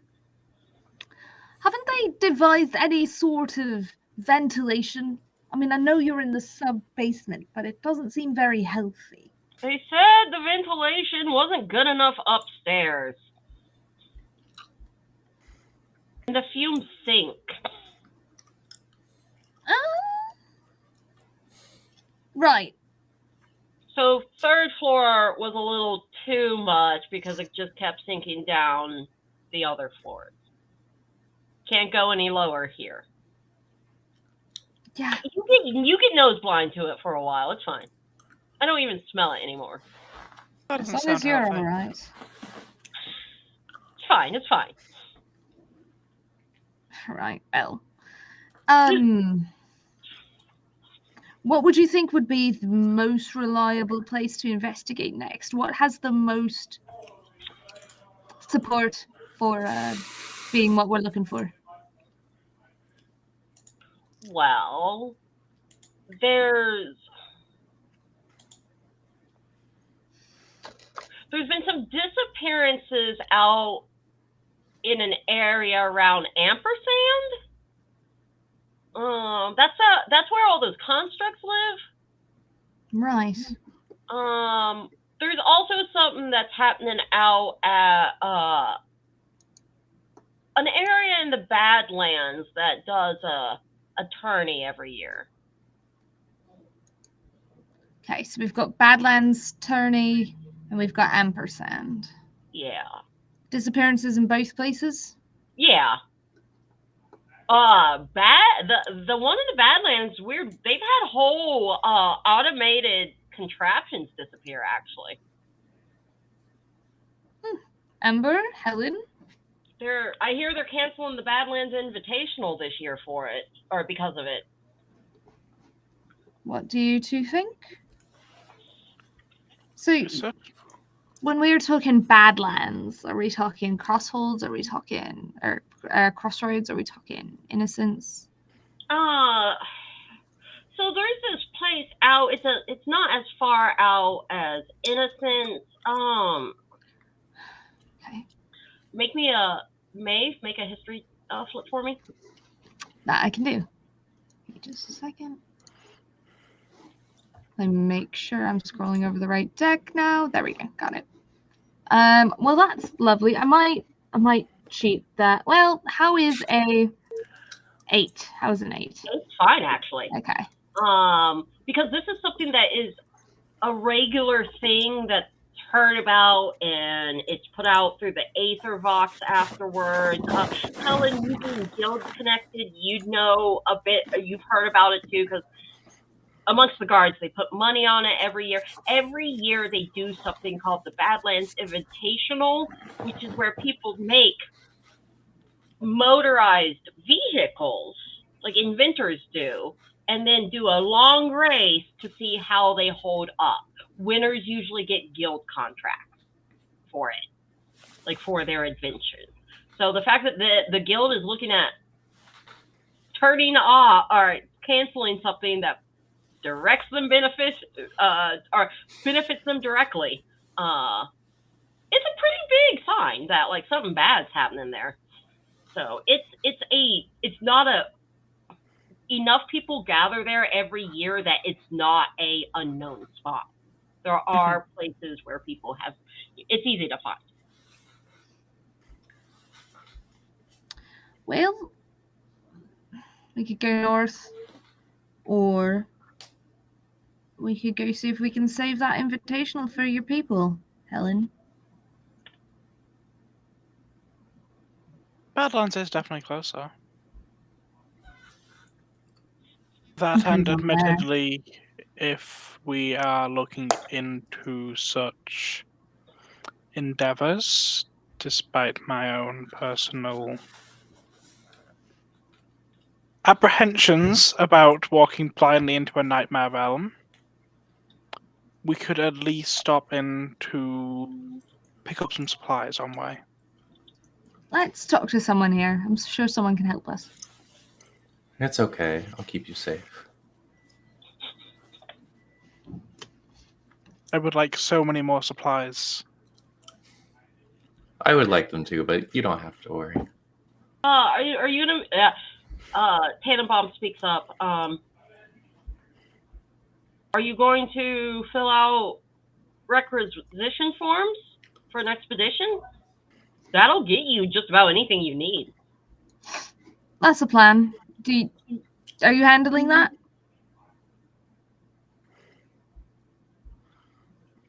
Oh, me? Well, I mean, do you have the forms? Oh, here? yeah, we can get you the forms. Automatically thought you were talking about Helen because of forms. I just printed out a stack. Hold on. He brings you like 20 pages. Thank you. Signed in triplicate. Maeve, since you are the card-carrying member, it needs to have your stamp at the end. Great. I can make that work. Let's go find somewhere to fill out some forms. Thank you, Tenenbaum. We'll let you know if there was a portal there when we get back. Thank you. And if you need any maps or anything, let me know. Great. Yes, we'll do. Come on then. Is going to kind of usher everyone out of the smelly room. And presumably there's like a lounge or something in the. Yeah, there's like a common area / lounge. Maeve will like sit down, motion to the others. If you'd like to relax, it's going to take a minute. Helen, would you like to fill some of these out and then I can stamp them? We have to do it in triplicate, so it's faster if we both work. Ember, can you write? I can a little bit. Just not fast. Don't worry about it. Helen and I Helen takes out her quill. Just sets down 2 copies next to Helen, 1 for Maeve. Just starts. When you're done, I'll stamp it. I don't think they'll mind that someone else has written it. I'm still vouching. And it's just kind of, oh, does anyone want a drink? And he's gonna like pull a flask out of their bag. It is nice enough. It's not cheap. It's not cheap stuff. Promise. Whiskey. Okay, yeah, that's what I've got. It's all I've got. And it's just kind of gonna go like shuffle around somewhere. There's probably a kitchenette or something somewhere. Grab a couple of glasses, set 3 down, pour out of their personal flask, and be like, personally for me, I don't like to do paperwork unless I can have a stiff drink. And is going to start filling things out. Awesome. Okay, if we're going to the Badlands, how much would it? I don't know if it's going to be like a requisition thing, or something. I am like, throwing money someone's direction. How much would it be for me to request a lead-lined coat with the treated modification? Do me a favor, make a bureaucracy flip. I think I can earn money doing that. What was that? I think I can earn money doing that. If you get the right. But I'm gonna give you a positive flip on this because this is like what Helen's done forever. Okay, so that is a 12 of rams. Yeah, you have a 12 of rams. So one, while you're filling this out, you're like, the amount of work that they're making me do, and here's like 5 different errors that could save time in their their bureaucracy process, you basically find like ways that they've made it needlessly long. So you also go, oh, I should write what my rate is for the amount of extra time I'm going to have to take filling. Yeah, I charge them 2 script. Yeah. Just wanted to let you know that the group targeting for that is the Explorer Society, because they've made you could at least cut 5 pages out of this paperwork. You know that you can leadline code's not going to be too big of a deal for you to request. You know that each of you could probably request about 30 script worth of equipment, like armor and whatnot. Anything that is damaged and unusable when you're back, you will be on the hook for it, but they will give you 30 script worth of equipment specifically for not sundries and stuff, like so weapons, armor, whatnot. Okay. Maeve's just kind of filling stuff out and is just like, normally I try to avoid as much paperwork as possible, but I found that when it has to do with money, they're not so keen on letting me just walk away with things. From an out-of-character perspective, briefly, would it be possible for us to just kind of brainstorm in between sessions what we request for a requisition? Absolutely. That was actually my plan, because we are getting close to wrap-up time. And to give you and everyone else a little bit of a idea of what you will be expecting, you will have had these requisition forms sent in and brought back, so you can let me know what you'll just figure. We'll discuss in between sessions what you want. And we will be there is a one-shot called Badlands Invitational that we will be altering to fit this plot line a little bit more. So get your demolition derby gloves on, folks, and your driving goggles. Oh, it's so exciting. Hell yeah. You will be facing the likes of Rollins Black and his gang of marauders. Ooh, not to be that person, but have we gone up in a pursuit yet? Yes. You each get whichever your pursuit is, and I will be getting with you about character advancement with XP and whatnot as well. Awesome. So we'll be doing the level up, because there's Through the Breach, there's 2 types of character advancement. There's at end of session and after fate. And also, I will be announcing during that time which one of you will be having your fate step completed. Nice. Yeah. Oh, that's exciting. Yeah, that is really cool. I do really like Through the Breach. It's a really fun system. It's so much fun. I'm so excited to be really being able to hone in on those differences, those things that make Through the Breach unique, and play those. Yay. I'm excited. Awesome. So that I'm going to say that is all. We'll wrap up a little bit, about 2 minutes earlier than I had planned. But see everyone in 2 weeks when our fabulous fated go out into the Badlands and try to make sure that the Badlands Invitational continues. Everyone, Yeah. bye. Thank you. Bye. Thank you. Bye-bye.